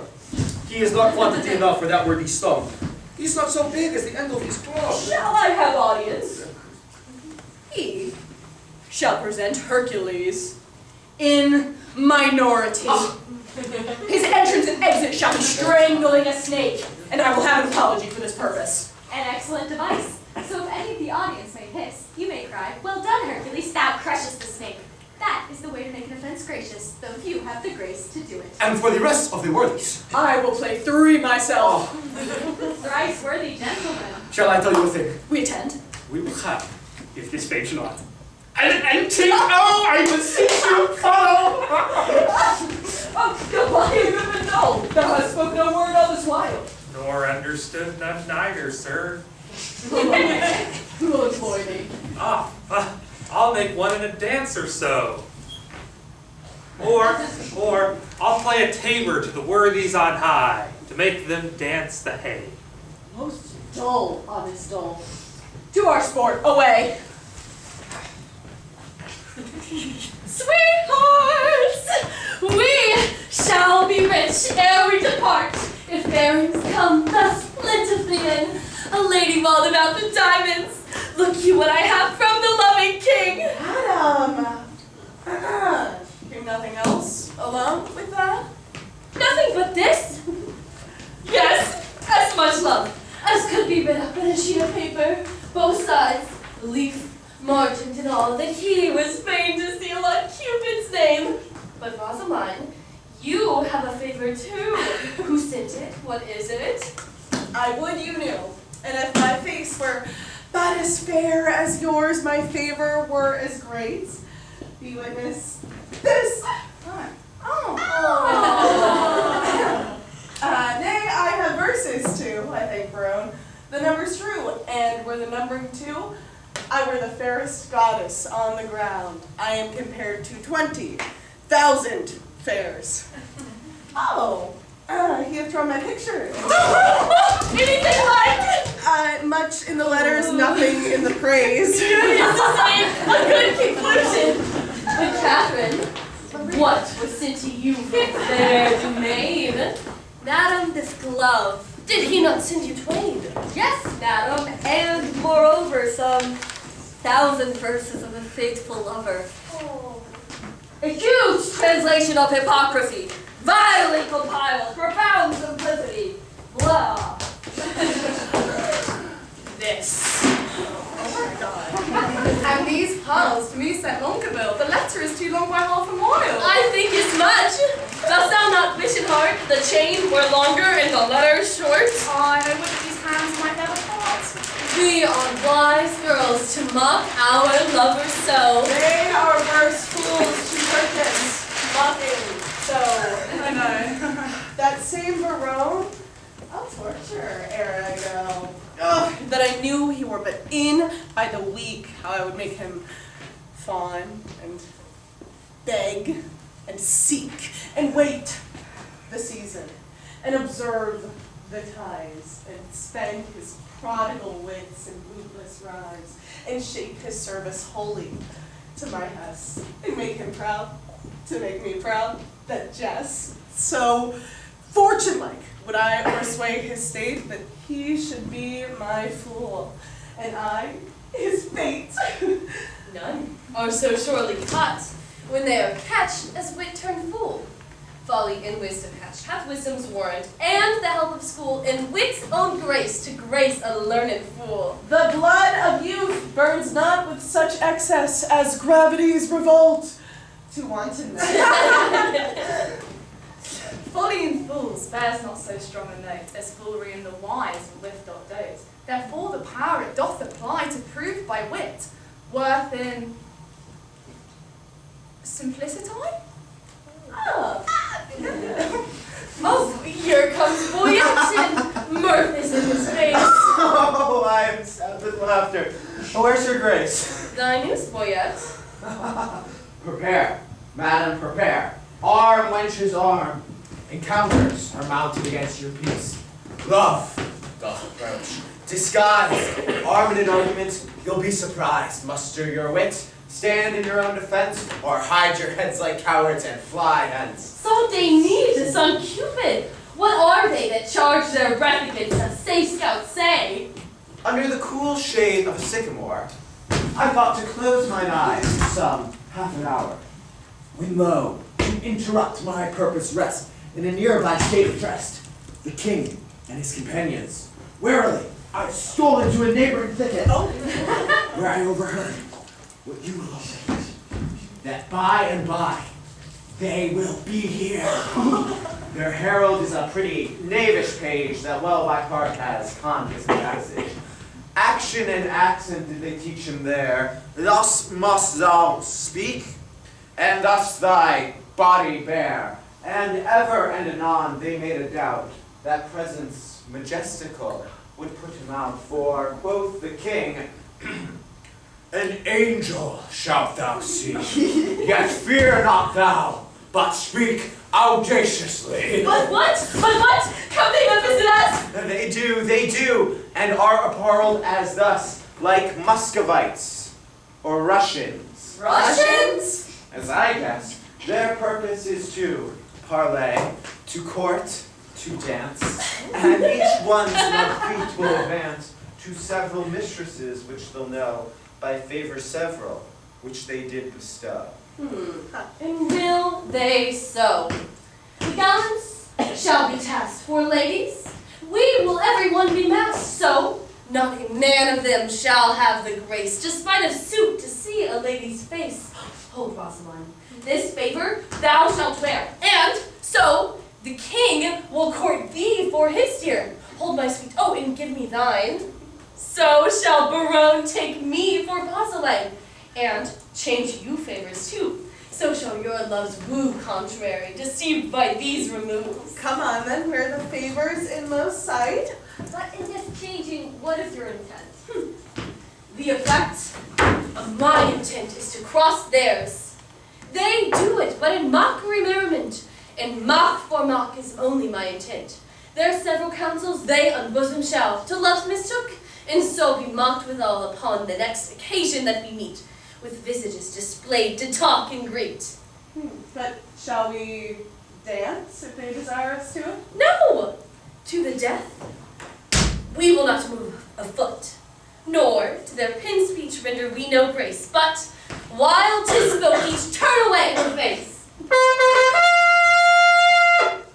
Oh, the trumpet sounds. Be masked. The maskers come.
Their eyes, villain, their eyes. Is this your perfectness? Begone, you rogue.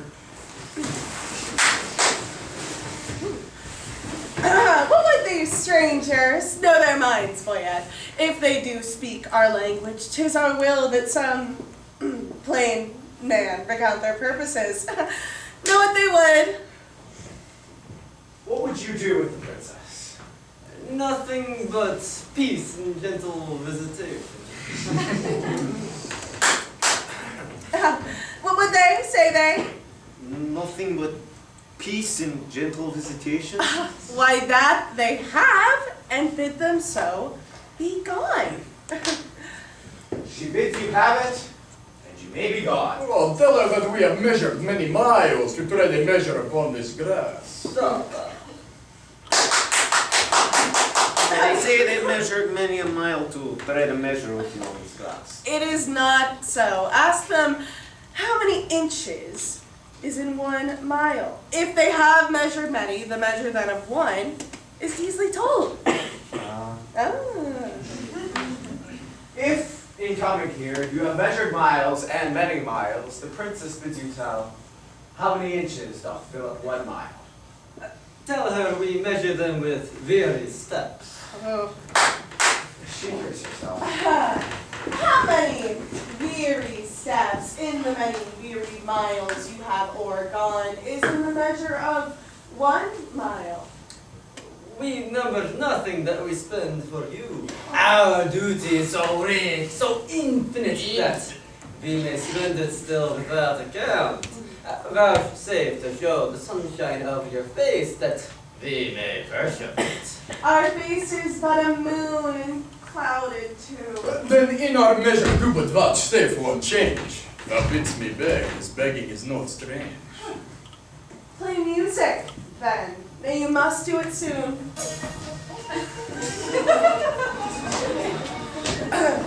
Not yet. No dance. That's chain time, like the moon. Will you not dance? How come you are thus strange? You took the moon at full, but now she's changed. But still she is the moon, and I the man. The music plays, vouchsafe some motion to it. Our ears vouchsafe it. But your legs should do it. Since you are strangers and come here by chance, we'll not be nice. Take hands. We will not dance. Oh, I think we hands then. Only to part friends. Curtsy, sweethearts. And so the measure ends. More measure for this measure. Be not nice. Well, we can afford no more at such a price. As you yourselves, tell me, what buys your company? Your absence only? That can never be. Then cannot we be bought. And so adieu. Twice to your advisor and half once to you. If you will not dance, let us hold some chat. In private, then? I'd be most pleased with that. Right-handed mistress, one sweet word with thee. Honey and milk and sugar. There's 3. Nay, then, 2 trays, and if you grow so nice, Metheglin vert in Malsey. Well, Rondice need half a dozen sweets. 7 sweets. Adieu. Since you can come, I'll play no more with you. One word in secret. Let it not be sweet. Thou grievest my goal. Go. Bitter. Therefore, meat. Will you vouchsafe with me to change your word? Nay, Matt. Fair lady. Say so, fair lord. Take that for your fair lady. Please do as much in private, and I'll bid adieu. Whoa! Would you visit me without a tongue? I know the reason, lady, why you ask. Quickly, sir, I long. Oh, for your reason.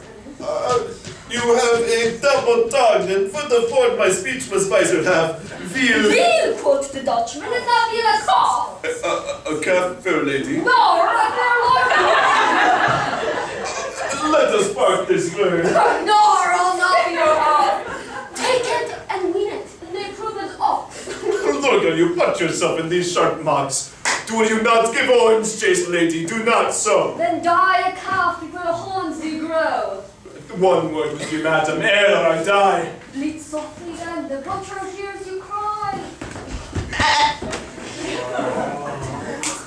The tongues of mocking wenches are as keen as is the razor's edge invisible. Cutting a smaller hair that may be seen above the sense of sense, so sensible seemeth their conference. Their conceits are fleeter than wings, bullet, wind, thought, swifter thing. Not one word more, my mates. Break off! Break off! Okay. All dry beaten with fierce cough. Thus lay on ya, mad wenches. You have simple wits. What do you choose, our frozen muscovines? Are these the breed of wit so wondered at. Oh, tapers they are, with your sweet breasts puffed out. But will you hear? The king is my love sworn. And quick Barone hath plighted faith to me. And rolled the bill for my service.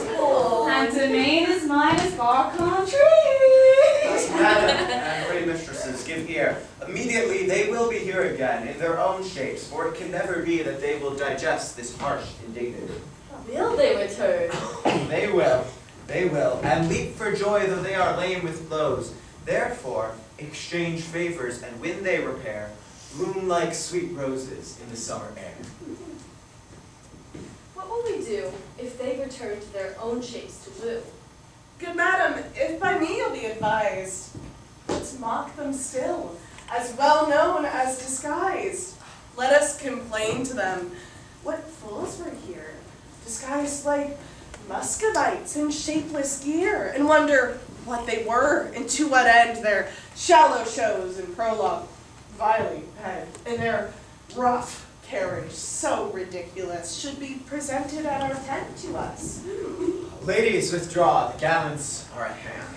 Whip to our tents as rose from our land. Fair sir, God save you. Where is the princess?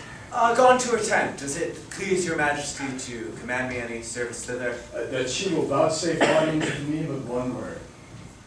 I will, and so will she. I know, my lord.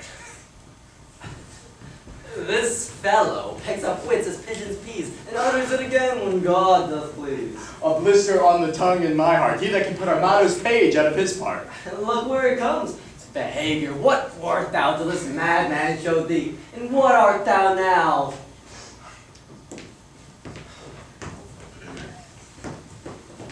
All hail, sweet madam, and fair time of day. Fair and all hail as foul as I can see. Construe my speech is better, if you may. Then wish me better. I will give you leave. We've come to visit you, and purpose now to bring you to our court. Vouchsafe it then. This field shall hold us, and so hold your vow. Nor God nor I delights in perjured men. Rebuke me not, for that which you provoke is the virtue of your eye, why I must break my oath. You nickname virtue. Vice you should have spoke, for virtue's office never rates men's truth. Now, by my maiden honor, as pure as the unsullied lily, I protest, a world of torment though I should endure, I would not yield to be your house's guest. So much I hate a breaking cause to be of having the oath vowed with integrity. Oh, you have lived in desolation here, unseen, unvisited, much to our shame. It is not so, my lord. It is not so, I swear. We have had pastimes here in pleasant game. A mess of Russians left us but of late. Russians! Aye, trim balance, full of courtship and of state. Madam, speak true. It is not so, my lord. My lady, to the manner of the days, in courtesy gives undeserving praise. We four confronted were with four in Russian habit. Here they stayed, what, an hour in talk to pace? And in that hour, my lord, they did not bless us with one happy word.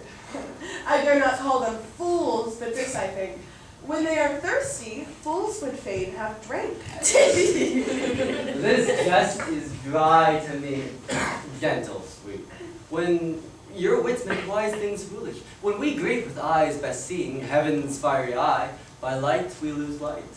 Your capacity is of that nature which to your huge store wise things seem foolish, and rich things but poor. This proves you wise and rich, for in my eye. I am a fool in full poverty.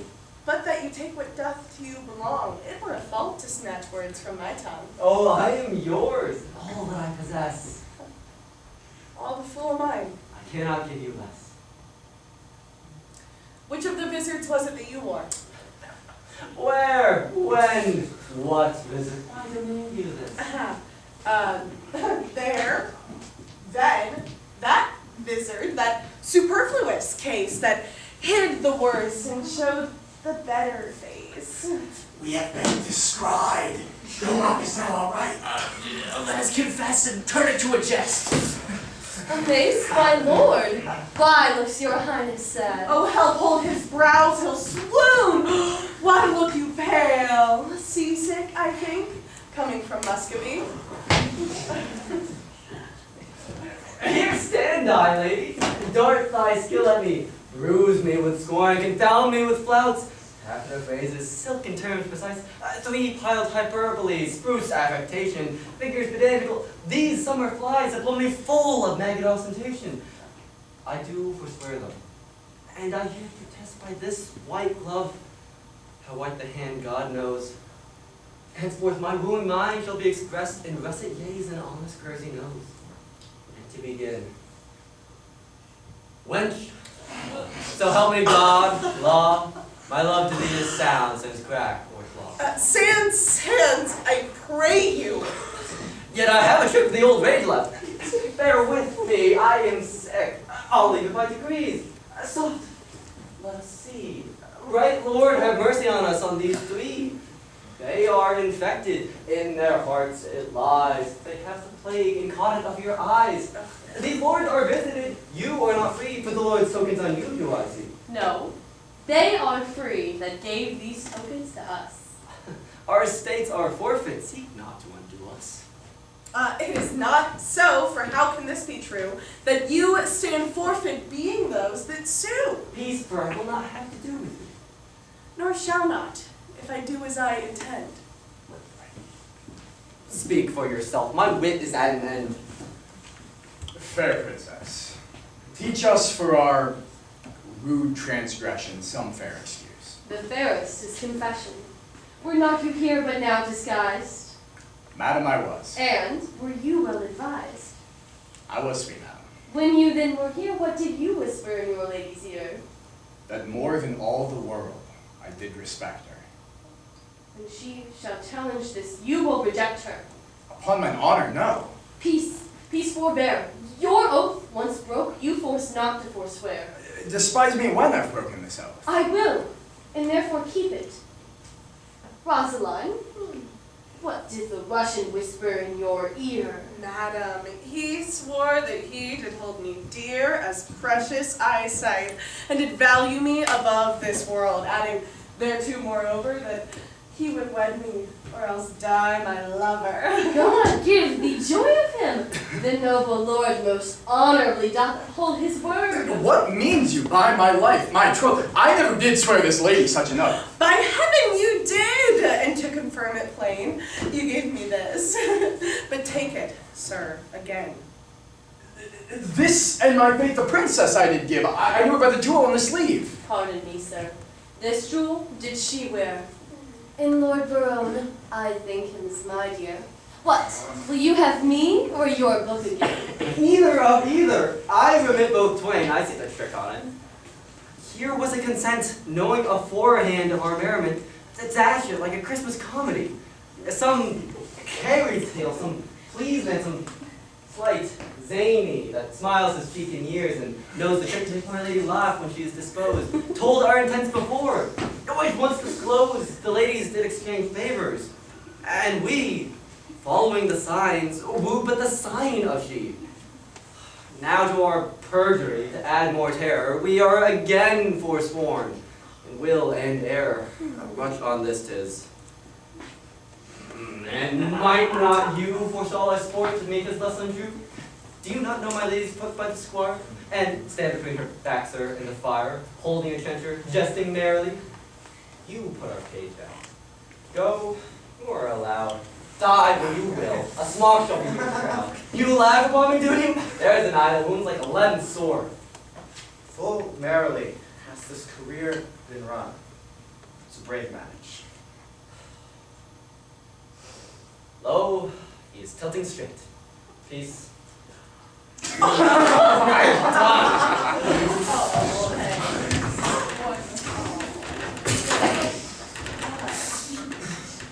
Welcome, pure wit, thou parts of fair prey. Oh Lord, sir, they would know whether the three worthies should come in or no. Art thou one of the worthy? It pleased them to think me worthy of Pompey the Great. For mine own part, I know not the degree of the worthy, but I understand for him. Go bid them prepare. Oh, we will turn it finely off, sir. We will take some care.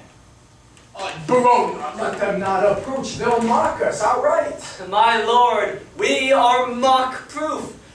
And besides, it is some policy to have some show worse than the king's in his company. I say they shall not come. Nay, my lord, let me o'errule you now.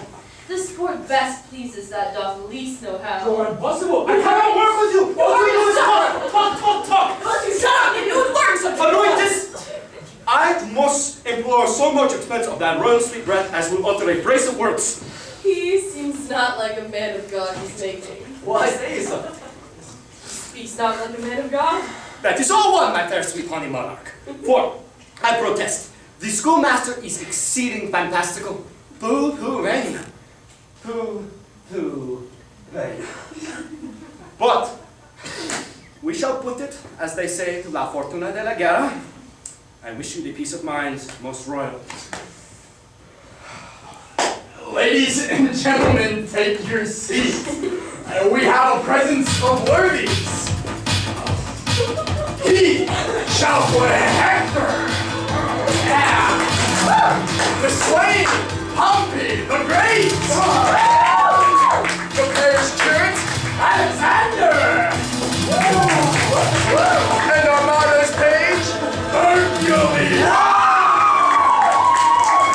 If these four members show you five, they will turn their coats and play the other five.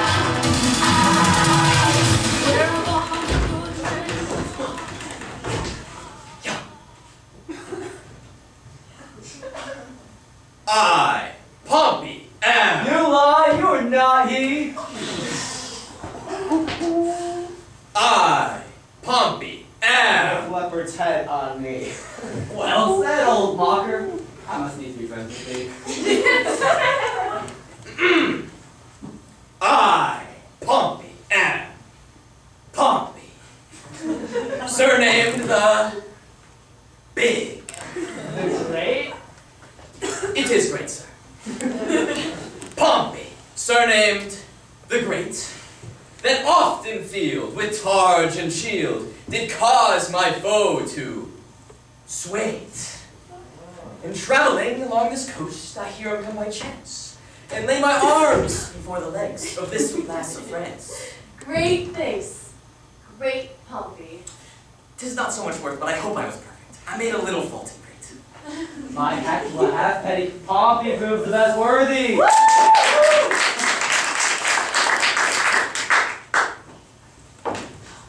When in the world I lived, I was the world's commander. By east, west, north, and south I spread my conquering might. The stanchion plain declares that I am out. Conqueror? It's dismayed! Proceed, good Alexander! When in the world I lived, I was the world's commander. Most truth is right. You are so, Alexander. Take away Pompey the Great. Your servants and cost. Take away the conqueror. Take away Alexander. Oh, sirs! You have overthrown Alexander the conqueror. A conqueror and too afeard to speak? Run away for shame, Alexander. There. And it shall please you, a foolish mild man, an honest man tell you and soon dash it. He is a marvelous good neighbor, faith, and a very good bowler. But, alas, for Alexander, you see how it is.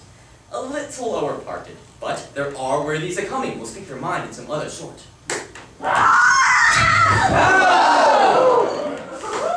Great Hercules is presented by this imp, whose club killed Cerberus, that three-headed Canis, and when he was but a babe, a child, a shrimp, thus did he strangle serpents in his veins. Quoniam he seemeth in minority, ergo I come with this apology. Keep some state in thy exit and vanish.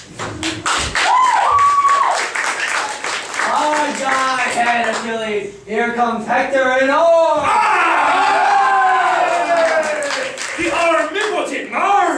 of Lances the Almighty can Hector a gift. A man so breathed that he would fight, yea, from morn till night out of his pavilion. I am that flower. That's it. That's Columbine. Sweet Lord Longbill, rain thy tongue. The sweet poor man is dead and rotten. Sweet trucks, beat not the bones of the buried. When he lived, he was a man. But I will forward with my advice. Sweet Majesty, bestow on me the sense of fury. Speak, brave Hector. We are much delighted. I do adore thy sweet graces. Loves her by the foot. He may not by the yard. Who said that? This Hector, so far surmounted Hannibal. The party is gone. No, Hector, she is gone. She is 2 months on her way. What meanest thou? Oh, faith, unless you play the honest Troyan, the poor wench is cast away. She's quick. The child brags in her belly already. 'Tis yours. Oh, dost thou infamilize me among potentates? Oh, thou shalt die! Oh, shall Hector be whipped by Jacquinetta? That is quick by him. Or hanged by Pompey? That is dead by him. Oh, by ye North foes, I do challenge thee! Oh, I will not fight with a pole like the northern men. I'll slash, I'll move by the sword. I'll be free. I'll be my arms back. I'll turn my sword. Gentlemen and soldiers, pardon. I will not combat in my shirt. Why we made the challenge? Sweet blood, I both may and will. What reason have you for it?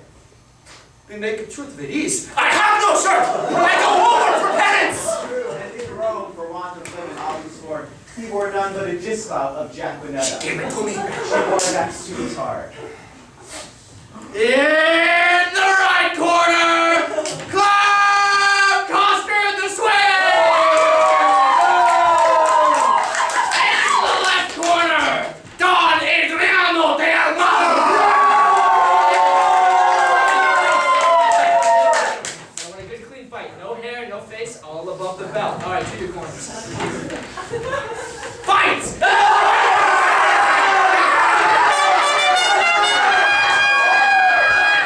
God save you, madam. Welcome, Marquise, but that thou interruptest our merriment. I'm sorry, madam, but the news that I bring bears heavy on the tongue. Your father, the king. Dead. For my life. Even so, my tale is told. Worthies, away. The scene begins to cloud. For my part, I breathe free breath. I have seen the day of wrong through the little hole of discretion, and I will right myself like a soldier. How fares your Majesty? Quit. Prepare, I will away tonight. Madam, no, I do beseech you stay. Prepare, I say. I thank you, gracious lords, for all your fair endeavors, and entreat out of a new sad soul that you vouchsafe in your rich wisdom to excuse or hide the liberal opposition of our spirit.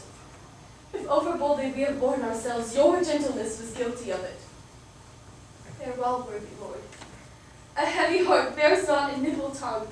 Excuse me so coming so short of thanks for my great suit so easily obtained. The extremest parts of time extremely form all causes to the purpose of its being, and often at its very loose decides, which long process cannot arbitrate.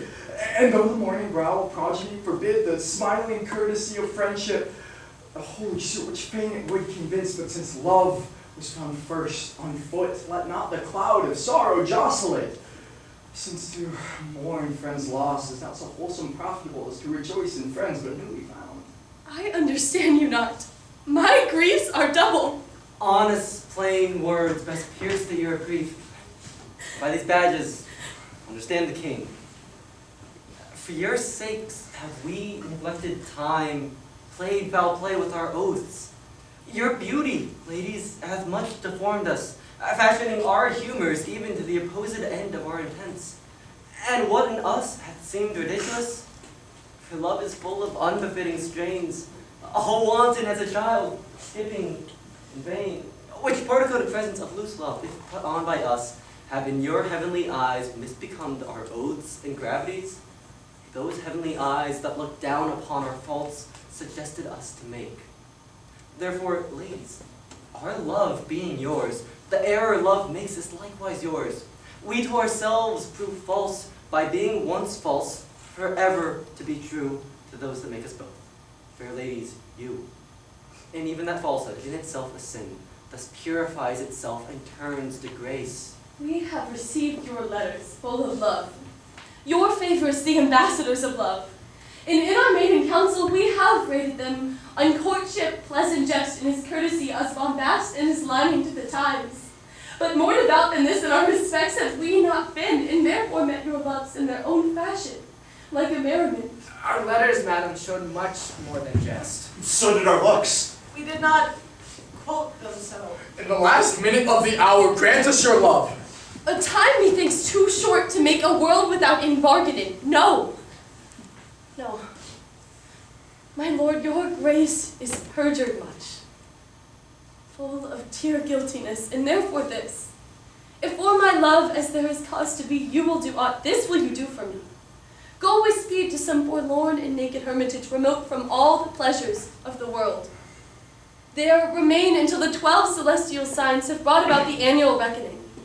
If this austere and sociable life change not your offer, made in heat of blood, if frosts and fast, hard lodgings and thin weeds nip not the gaudy blossoms of your love, but last love, then at the expiration of the year, come challenge me.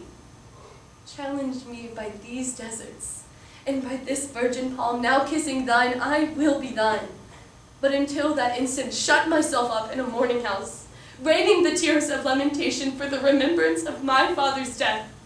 If this thou do deny, let our hands part, neither entitled in the other's heart. If this or more than this I do deny, to flatter up the powers of rest, the sudden hand of death close up mine eye.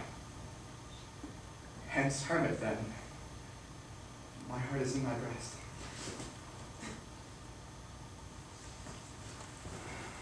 But what to me, my love? But what to me? A wife? A beard, fair health, and honesty. With threefold love, I wish you all these three. Oh, shall I say, I thank you, gentle wife?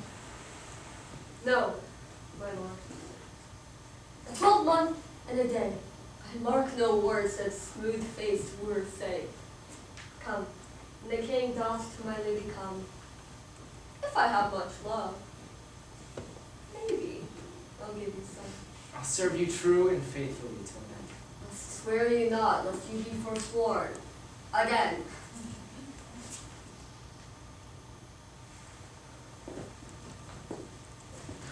What says Maria? At the 12th month's end, I'll change my black gown for a faithful crown. The time is long, but I'll stay with patience. The like you, you taller are so young.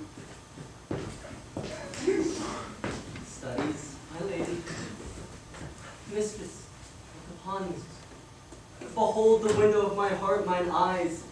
What humbles you attend thy answer there? Impose some service on me for thy love.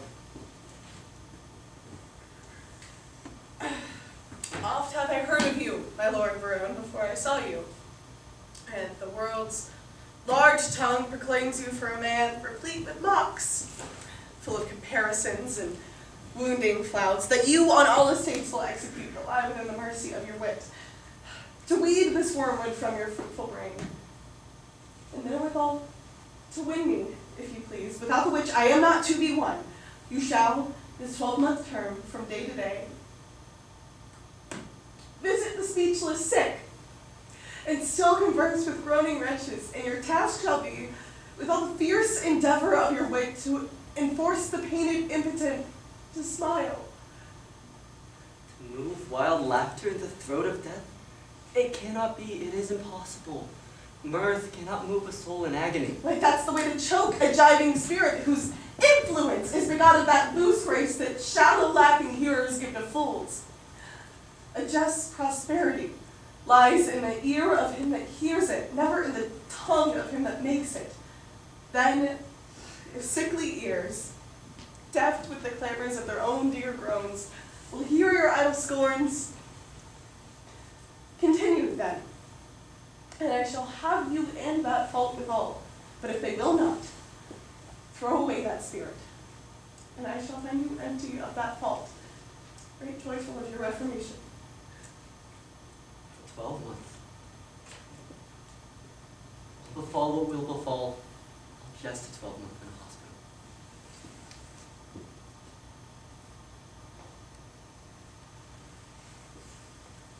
Her wooing does not end like an old play. Jack hath not Jill. These ladies' courtesy might well have made her sport a comedy. Come, sir. It wants but a 12-month and a day, and 'twill end. 'Tis too long for her play. Sweet Majesty, vouchsafe. Was not that Hector?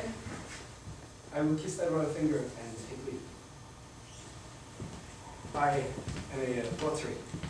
I have vowed to Yaquineta to hold the plow for her sweet of 3 years.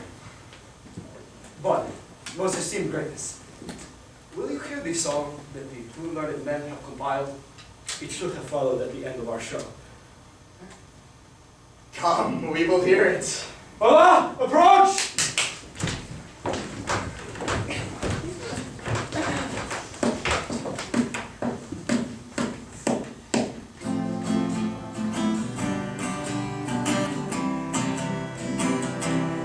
To everything turn, turn, turn. There is a season, turn, turn, turn. And a time to every purpose under heaven.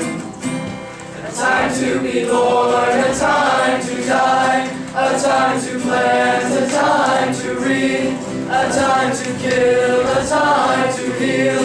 A time to laugh, a time to weep. To everything turn, turn, turn. There is a season, turn, turn, turn. And a time to every purpose under heaven. A time to build up, a time to break down. A time to dance, a time to mourn, a time to make embrace, a time to refrain from embracing.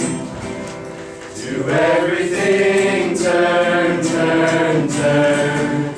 There is a season, turn, turn, turn.